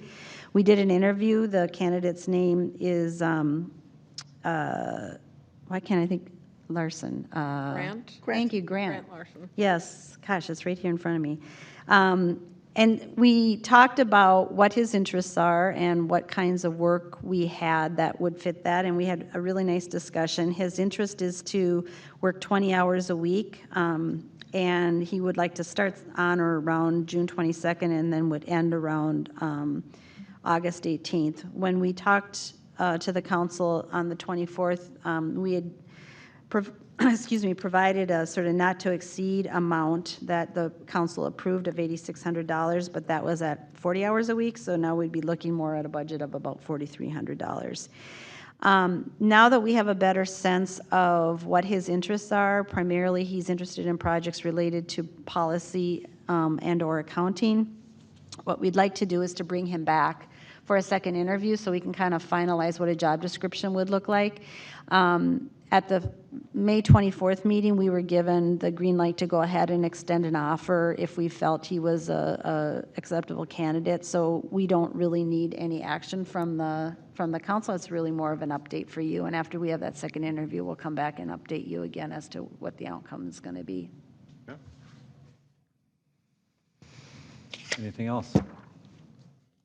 The only other thing is in your packet, there's a flyer for a opportunity to drink on the river. Oh. But not with our attorney's office, but with a bunch of watershed people. Other So, people drink on the river. Yeah, it's on the St. Croix River. I can't remember what page it's on, but it's in here somewhere. It's on June 27th. Oh, there it is. It's on page 14. June 27th or July 25th. And it's include dinner. It's hosted by a bunch of watershed organizations in the lower St. Croix. Watershed goes from 5 to 9, so if you're interested, it tells you how you can register, and I've been told that it's a lot of fun. I've never been to it myself, but, I thought you guys went last year. What did you guys, oh, you went on a bus ride? yeah, we went on a little tour of projects. Yeah, this sounds like a lot more fun. Okay, yep. So anybody who's interested, it's an evening on the river and with food and a cash bar, and you probably learned some things about water that you didn't know.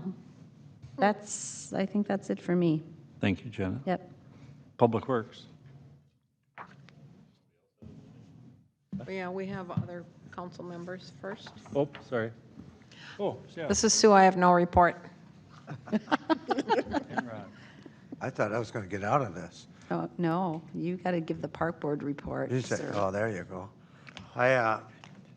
I'm going to start with the earliest, which was last night. At the workshop, we talked about training for the council regarding, security. I did contact the county today, and they don't have any training such as that. So then when I was talking to her, she was going to look around for some private company, and I said, well, if it's going to cost us money, we'll take the bullet, We'll take- All right. Speak for yourself, Ron. I would rather spend the money, thank you. You write that one. She did bring up that having a deputy at the council is kind of a normal procedure sometimes. The other councils do it if we want it, we think. They're on the night we're on, so that they would come in. All we have to do is ask them and stuff like that. Also talking with her, I'd throw this one out, just information. We had a couple of weeks ago, we had a talk about noise complaints and stuff like that.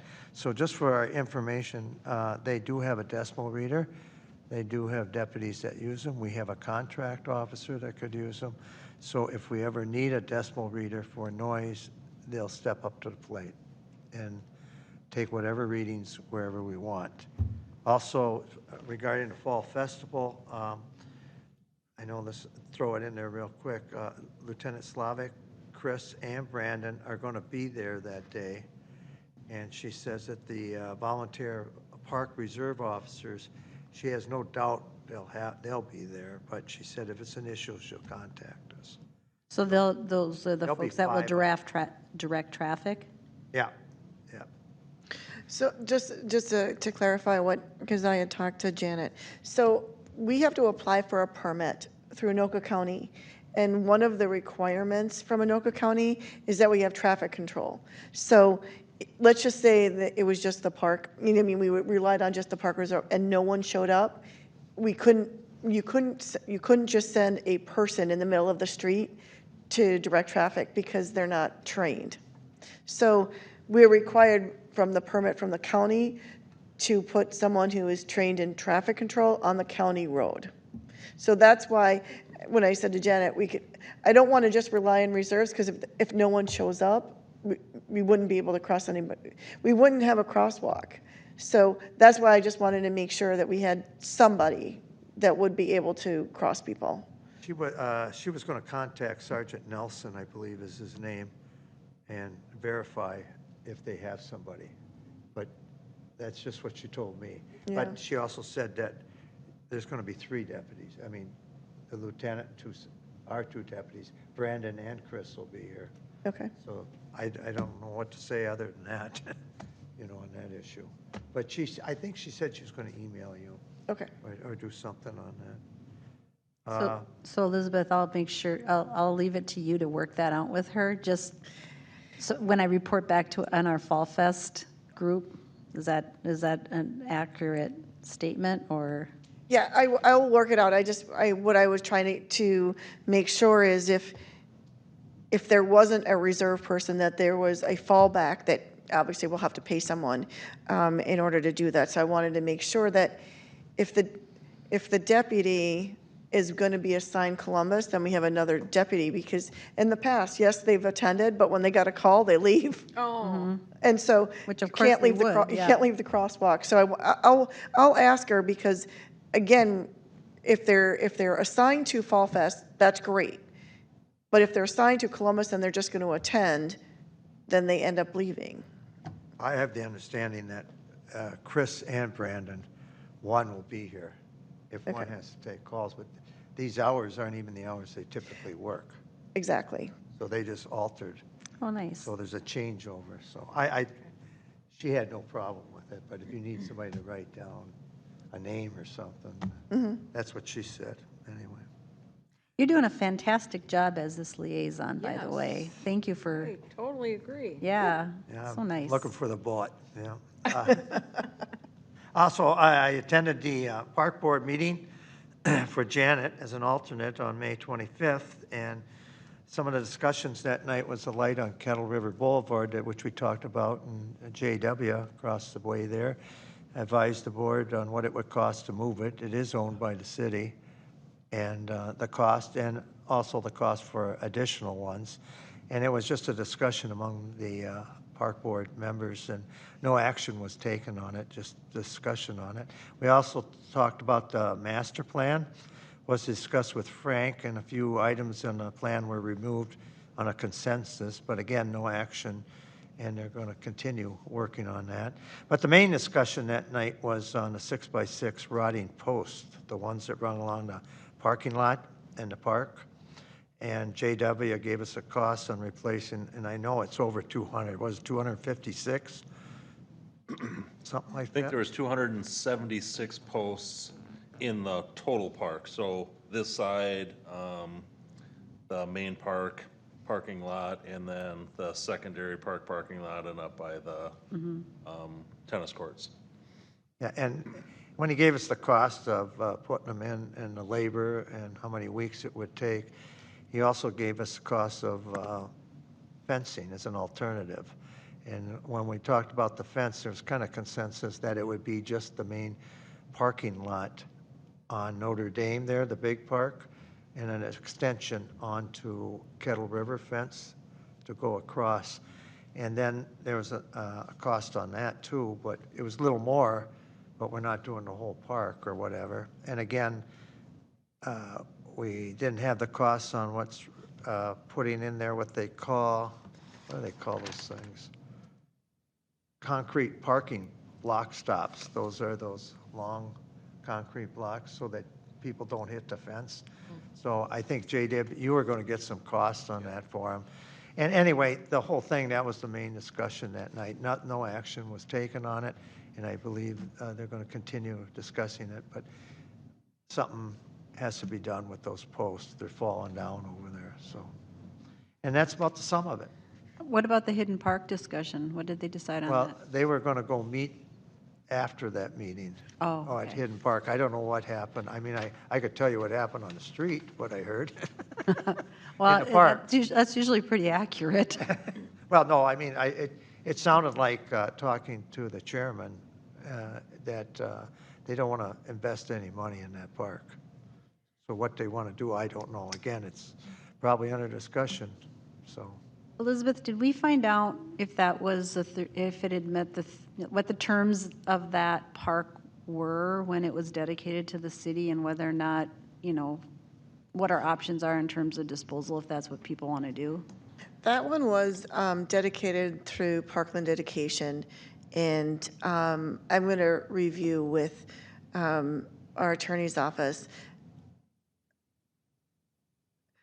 I think there's a different rule when it was donated. So we just have. Reverts, if it's not by restriction, but it's by dedication, it reverts to the grantors and the grantors' successors. So once it's taken out of use for a park, if it came through parkland dedication, the rule is that it goes back to the grantors, not to the city for sale.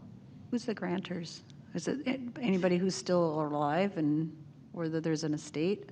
Yeah, it would be the grantors if they're around or their successors. And then the other question is the Howard Lake property. Did we ever decide whether or not that had hit the 30-year mark that we could? That one, it has hit the 30-year mark for both parcels. After reading the deed, the deed has a deed restriction, and we are going to contact the state. I want to make sure that the 30-year clause applies in this particular case because it's actually stated in the deed that it can't be transferred. So we're gonna call the state and make sure that there's a statute that says if you hold it for 30 years, then you can dispose, but I want to make sure that that statute applies to this when it's actually stated on the deed. Okay. Thank you for going for me. You're welcome. Hey, Jim. Mr. Mayor and Council, I actually have an update tonight. I've had Brady over the last few weeks installing speed limit signs. I noticed there's one on my street now. Not on your street there is. Juilliard. There yeah. was one on Crossways Furman as well, but somebody removed them. So Really? That's weird. There's already, I mean, there's been a 30 mile an hour on Crossways for wherever, I don't know if that's Crossways or Furman there. So years ago, I've heard this story from my predecessors that they used to concrete those speed limit signs in because somebody would steal them. That is what we are going to do now. So we installed them. They were up for maybe a week, probably less, and they took the ones on each end. So I've ordered more signs because we ran out. So basically, all of the asphalt roads that we talked about, Notre Dame, Furman Street off of 165th and between Broadway, all the side streets, Thornbeck 1, 2, 3, all of those are signed. Crossways Furman was signed, plus all of the side streets, and all of the gravel roads are completed, with exception of Williamette Street. We were short on signs. So those are done, everything but those. I've ordered more signs. We'll get those installed here as soon as we get them. The other thing that we are going to try to install this year will be the school sign, the flashing sign. We'll probably do that here in the next probably 3-4 weeks. So were the only ones stolen, the ones on Crossways? To the best of my knowledge, those were the only ones stolen. I will also tell you that I'm getting some pushback from residents that they want the speed limit reduced, but they don't want signs in their yards. And I've informed them that where they are is where they need to be. And, you know, we've adjusted a couple of them slightly to try to make them a little happier, but I've gotten some nasty calls from a few people, so we're fighting through it though. They don't understand that it's public right-of-way? Yes, they do, because in my emails, I attach pictures and show them how much right-of-way we have and what the right-of-way is for. I've had many right-of-way discussions in the last 2 weeks, so. Is it just they don't want to mow and trim around it? Is that the issue, or they just? Yeah, I mean, you know, one lady didn't want to look at it when she sat out on her front deck. Another lady didn't want to mow around it. So I mean, just some whatever. I mean, not a major deal. You know, they're up and they're up to stay unless somebody decides they want to borrow them. But people haven't complained about dropping the, Well, I have. there was a post on Nextdoor. oh, yeah. Was there? I don't look at that anymore. It makes me crazy. And I would say it was posted as a question, like, are you for this or against it? And I thought, well, that's stirring up some trouble. But probably of the 8 people that responded, there was only 2 people that disagreed with it, and the rest thought it was a great idea that it was being lowered.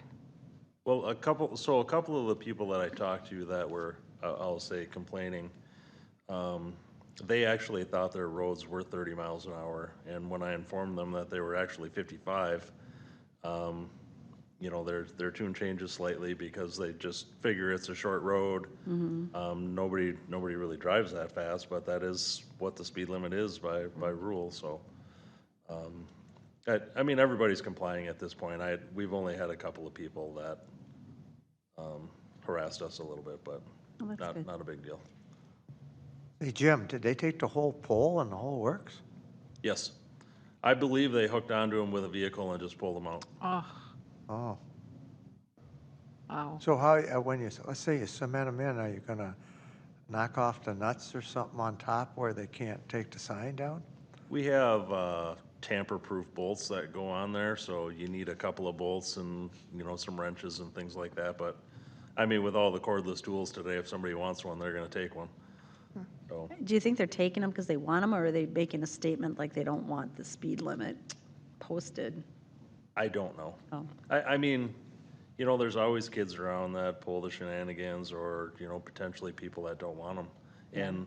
And ironically enough, like I said before, years ago, they cemented them in. In the same spot. Actually, so the cemented in one is about another half mile down the road, which we haven't taken out yet because it's cemented in. So I'd just leave it. I might. Yeah. I mean, but I'm trying to remove things that we're not using or that are, redundant and, I mean, because it's just maintenance, right? So, we're gonna dig a big hole and pour some concrete in there and make it a little more difficult at least. So, You could put some black grease on it. Electrical. Well, it is a federal offense, isn't it, to steal one? I'll revert to the attorney, but Well, it's certainly a state law offense. There's Right. a uniform traffic and control statute and manual and all of that. so, I mean, with all that being said, you gotta catch somebody doing it, but. Yeah. What about all these stop signs sitting in people's garages? You drive by and you see them. A lot of federal offenses. Can I ask you a couple questions? Sure. Related to Fall Fest? Sure.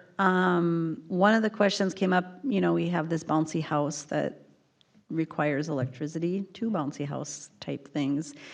So it's going to be over by the pavilion, so I was over there the other day to look to see how many outlets there are. So there's a bunch. I was surprised. Plus, there's a breaker box, and there's 220 over there. Yeah. What the heck were we thinking we were going to use over there? That's like, you can have a little RV park. Well, so I don't even remember how many years ago we did that, probably 3 years ago. Yeah. So that's basically like I think it's a 50 amp panel over there or whatever, so it has 110 and some 220 in there. And I mean, you put it in that way, you never know what you're gonna have for an event over there, somebody needs, So there shouldn't be a problem with plugging in 2 bouncy houses and an amplifier? no, Okay, that's what I thought, but I thought I better ask the expert. no, we'll be good. Okay, and then the second one has to do with the car show. So evidently, in the past, they've come down and driven on the walking path, like from the main parking lot. And I thought, well, why don't they enter in from the parking lot down by, off of 165th, and then drive that walking path around the backside, because there's gonna be people walking, anyway, it's accessible, and I drove on it, so I know that my Camry will fit, so their cars should fit too. But my question is that there's like, I don't know, what is it? 50 feet, 100 feet of gravel road that they're gonna have to drive on before they can get to the parking lot. And I know that we're scheduling the calcium chloride treatment and stuff like that, so they're worried about dust. Do you think that there's anything, like, is there a way to wet down the gravel that morning just so that if they, because I think if we can, assure them that they're not going to get their classic cars dusty, that's the safest way for them to access, getting into the park and parking where it's going to be designated, rather than going around from the main parking lot. But again, I'm counting on you to tell me whether or not that's not a good idea.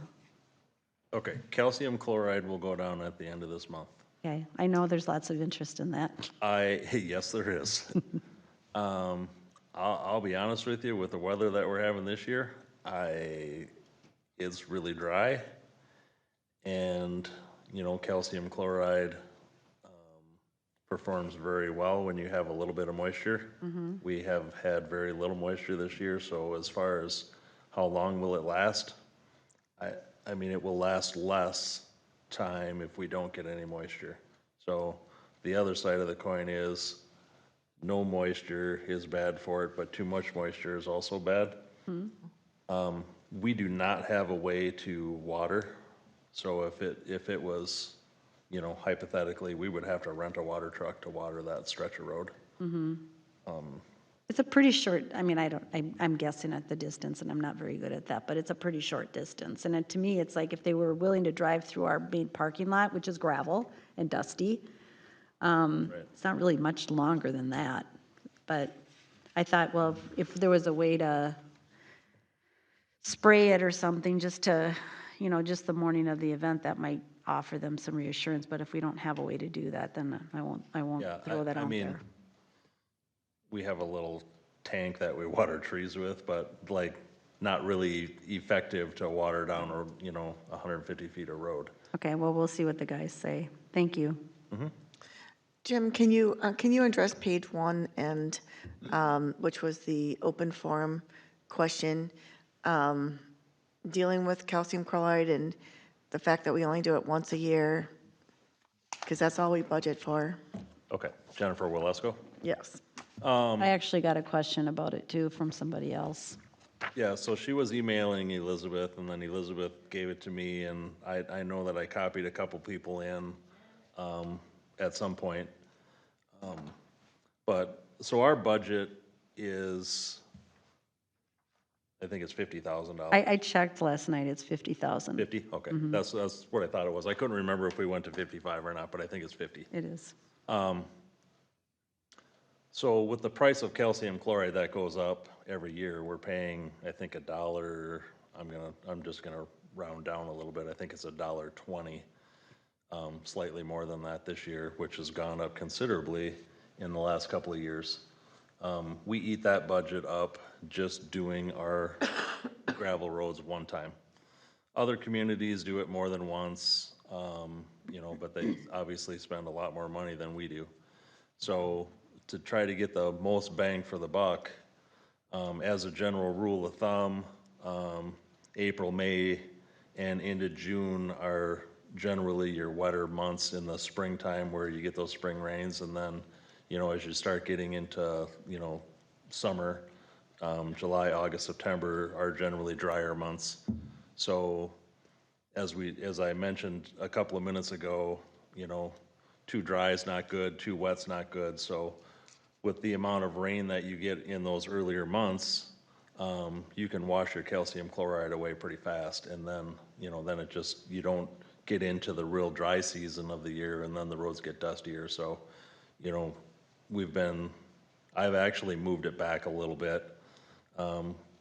Previous superintendents were doing it in, the first couple of weeks of July, and I moved it, try to do it before the 4th of July, knowing that people have their little get-togethers and things like that. So, if you want to increase the budget by double, we could spray twice. But, I mean, that's a question for you guys. We've always done it once a year. That's the way it's always been since I've been here and before that. So, I mean, if you want to have that discussion, we certainly can. But, I mean, there's enough money to do it one time, and that's it. So we try to make the decision on timing.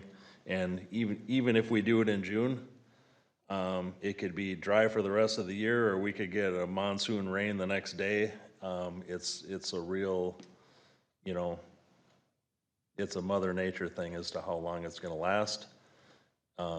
You guys apply it, right? That doesn't get applied by somebody else? No, we pay somebody to do it. Oh, you do? So that $1.20, I think it's $1.22, to be honest with you. So that $1.20-ish number is them applying it.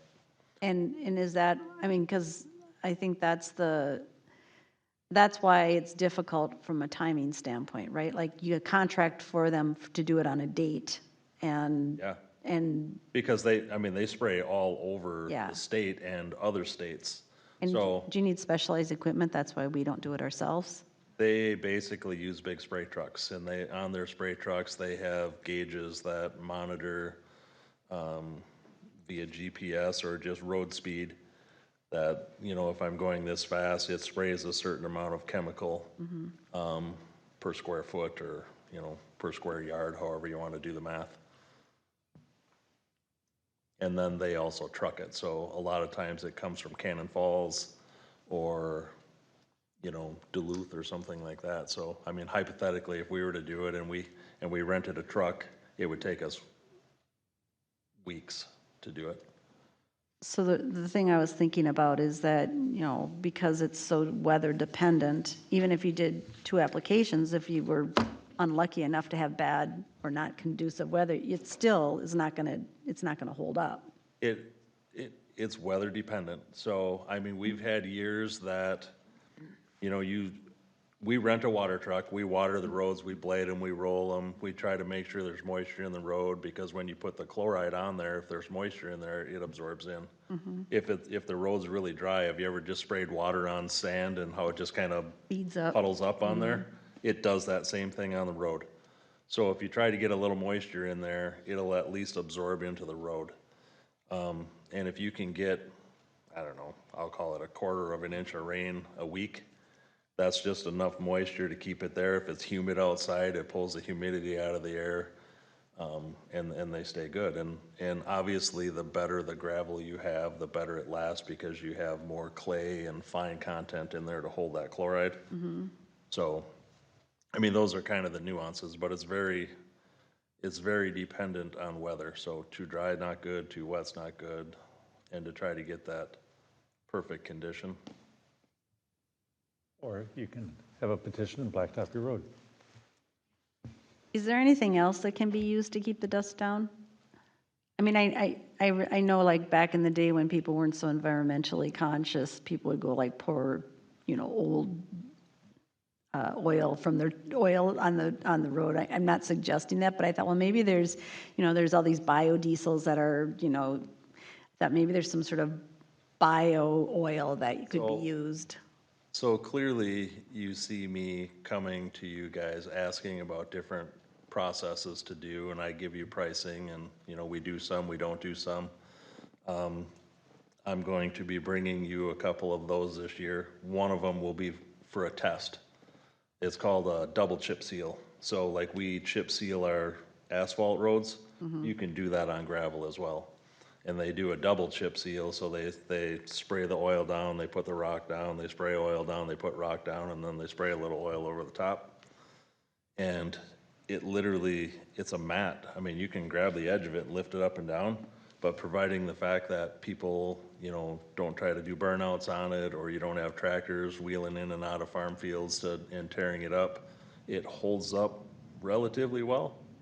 So over by the, where Interstate Companies is off of 97. Yeah, yep. If you turn that way and head south and go towards the DMV over there, there's a stretch of road in there just past Interstate Companies that is done with double chip seal. And I've been watching that road for probably 5 years. And they've had a couple of little holes in there, and they just patch it with asphalt like we would patch a asphalt road, and it's been holding up pretty well. So I was gonna talk about that during budget time and say, I have a road that I'd like to try next spring, and I got an estimate on it, so I'll talk about all that stuff at a later date. How big is the estimate, Jim? Pardon me? How much is the estimate? I knew you were gonna ask me that. Don't you want it to be a surprise? Well, we've got a $600,000 surprise road over here. We've got a surprise rollout mat. And you heard the legislators say the taxes are all going up in every department, I also heard him say that all is not lost. only because he's young. While Jim's looking that up, I can jump to my report, or just the information, which is as we're talking about money, the 2023 public safety aid money. We were lucky enough, one-time money that the governor signed into legislation. So we were awarded $182,000, as Senator Kuhn identified, which is really good news for Columbus. And our fire chief knew about this money coming pretty quickly, and he was very excited about it. And as we learned about the criteria wasn't really out yet, and we really didn't know, but Senator Kuhn had a little bit more information that we didn't have yet, other than we knew it could be used for equipment. We just weren't sure, looking at police, what it could be used for. And I knew it could not be used for employees. You can't use it for wages. So I thought perhaps maybe squad cars, because in our contract, that's one of the line items. I wasn't quite, quite sure, but from what Senator Kuhn said, it didn't appear that squad cars were on the list. So, but again, we have a capital budget with fire equipment. It certainly meets the criteria. We wouldn't have any problem using the money in that area because we are ordering fire trucks, and it would be put directly into our capital fund, so we would be meeting that criteria in order to do that. The fire chief is going to come in the July workshop meeting, and he's going to talk about what he thinks the money could go for as far as equipment and what we've ordered so far, so we can have a better idea of what types of fire equipment is coming down the road, as far as what he's ordered and what he thinks the fire department needs. And he does that every year as an update. So, but he said he would come and talk to you just like he did last year. Forest Lake has decided to do budget very early. He told me that their budgets are due at the end of the week, meaning in June. So we're already working on their paperwork, and so that's why he already was working on his budget. So that'll be good for us because we'll know a lot of that stuff about 6 weeks earlier than we normally would. Anything else, Elissa? I have nothing further. Okay, I'm ready for you. All right. The road that I was looking at doing the test on was a through road, because I was trying to find something with a little bit of traffic, and that's the road that has Hidden Park on it, just for anybody. yeah. Okay.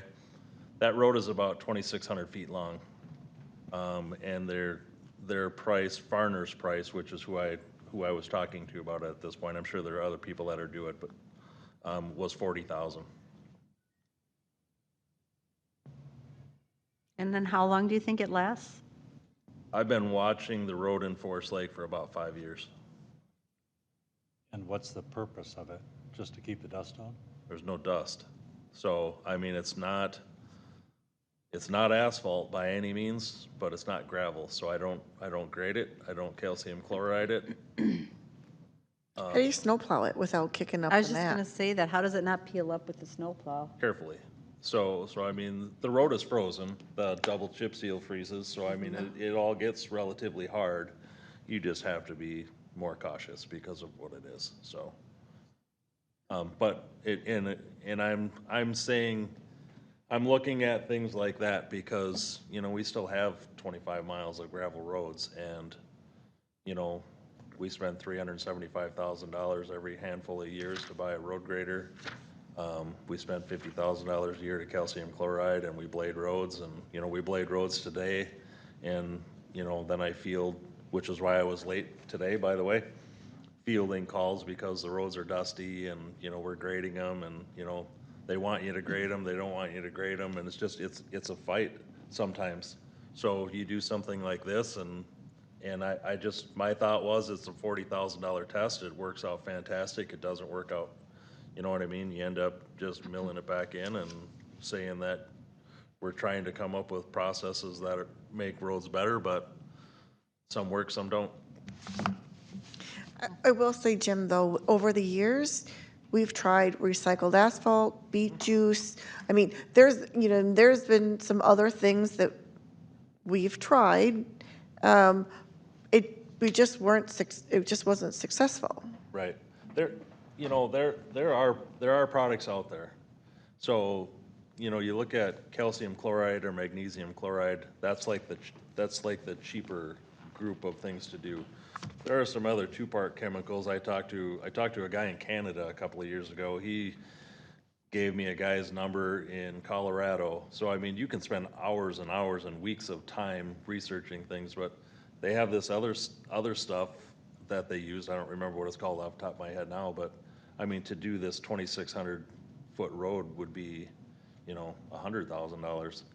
So, yeah, I mean, it was crazy money, and, you know, you spend 100 and then you think it's still gravel. So, I mean, at some point, you just cut your losses and say that it's Everybody either has gravel to or it's pavement. make their petitions for order their blacktop. So, I mean, you try to do the best with what you have, you know. My budget's $50,000, and I try to be as responsible with the 50,000 and do what appears to work as best as we can over the years, and I get that it's not foolproof. I mean, I've had people calling me in March saying, when are you gonna put the chloride down? And I mean, because it's, you know, we didn't have any snow and it's dry out and it's dusty, and, you know, then you've had people that never call for it because you get a half inch of rain 3 days, you know, 3 times a week, and, you know, you probably wouldn't have to do chloride at that point. So, So, pray for rain. Connor, anything from you? No report this evening, Mr. Mayor. All right. So is our answer for Jennifer, we only budgeted for once, that's the deal. We're gonna move it up a little bit in time, right? You're moving it up a little bit from when you originally were planning.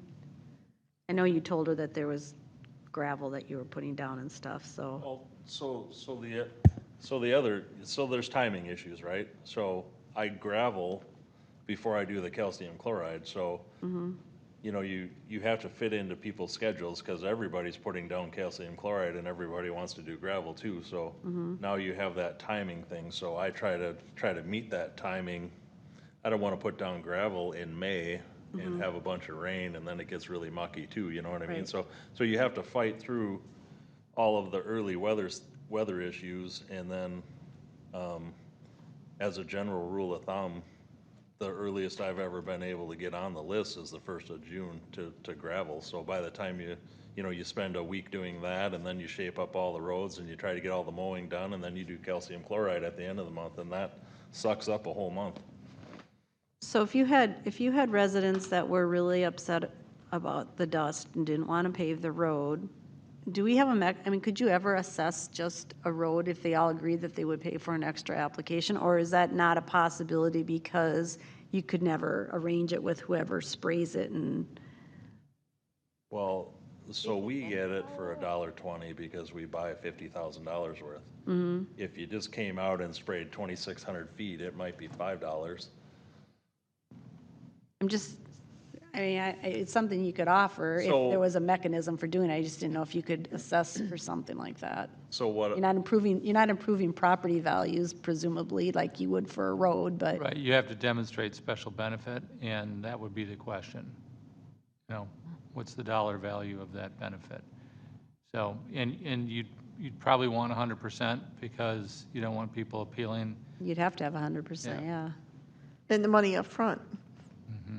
I'm just trying to think of like, is there a way that you could, as you've done, put it in the budget, and then if that's not enough for a particular road, and I imagine it also depends on what the traffic is and how they drive and things like that. So if you were on a road that it just, everybody on the road was bothered by it, but they didn't want to pave it, but they were willing to pay whatever it would be, is there a way to do that? Well, I think it would be almost like a private contract.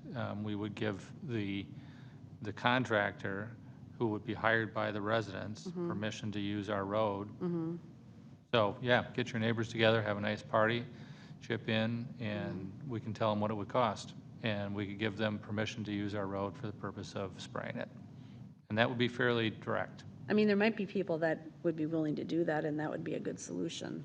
I don't know. So we have to be slightly careful too, because if somebody wants to spray it really early, you know, some roads can get really greasy because of all the, depending on what type of gravel it is and things like that. So, I mean, we would have to think about some stipulations as to how early somebody could spray it or how late somebody could spray it, because it, you know, we've had other communities around that. Yeah, because it's a public road and other people are using it, Correct. besides the ladies who want to open their windows. So, I've allowed people to, there's a, you can buy calcium chloride in a granular. And I've talked to many people in town about it, and there's been many people that have just went out to, used to buy it at Hools or Peterson's feed mill, and they go out there with their fertilizer spreader and they make 20 passes in front of their house and water it with their hose and calcium chloride. I think for the reasons that Jim raises, it would have to be a city contract, but it would be paid for by the residents. I wonder if somebody who does those operations is going to come down here for one street, you know? Well, and as I say, I mean, we pay $1.20. I mean, if somebody comes down to do one 2,600-foot road, I'm not saying that they wouldn't do it. But it probably wouldn't be $1.20. It would be Right. more than that, so. Wow. yeah, they would jack it up, it'd be $5.20, not $1. Potentially. But I like your idea with the little fertilizer spreader. There's been a handful of people that have done it around town, and If it really bothers them that much, go up to coast and But get I don't think we want to promote that. I mean, it's No, our but road and there, I don't I'm know. not going to double the budget to pay for this. No, and and that's why I'm saying you would assess it back if they had more than just the one application. But I mean, I don't know. If you live in the country on a dirt road in a dry year, it's going to be dusty. If you live in the country on a wet year, it's going to be muddy. I've lived here 70 years, and that's the way it goes. Yeah, and you wouldn't assess it, you'd collect the money up front. But we're doing a whole however new you do program and a ton more work, and Yeah. you got to watch the weather to see if they can get in here from Iowa to spread it in the afternoon before it rains. If you move to the country and you want dirt roads, that's what you're going to get. So make your life simple, everybody. And Well, also, don't not, start a new not just program. that, the things that you mentioned about it would be hard to do it earlier because of everything you mentioned. If we did do it early, then later in the season, it's going to be more dusty than normal, right? Because it doesn't really last. How long does it last? well, again, depends on it rains. a thousand Yeah. variables. If you look at some roads that go through low areas where it's swampy on both sides, last a lot longer than areas that are higher on a hill that don't have that wetland around there for it to draw moisture out of. So, I mean, we could talk about, there's a million variables, and I could throw out 999,000 of them, and there could be 999,000 more. So, it just is, it's not, it's We're happy. something, it's a temporary solution to a permanent problem. Yep. And the answer is to get your neighbors to all agree to pay for blacktop. And that takes care of that. Anything else, anyone? All right, our report, our calendar is on page 22 on the last page. And I'll make a motion to adjourn our meeting. Is there a second? I'll second it. I'll call for the vote. Ron, aye. Sue, aye. Janet, I. Jesse, aye. Our meeting is adjourned. Recording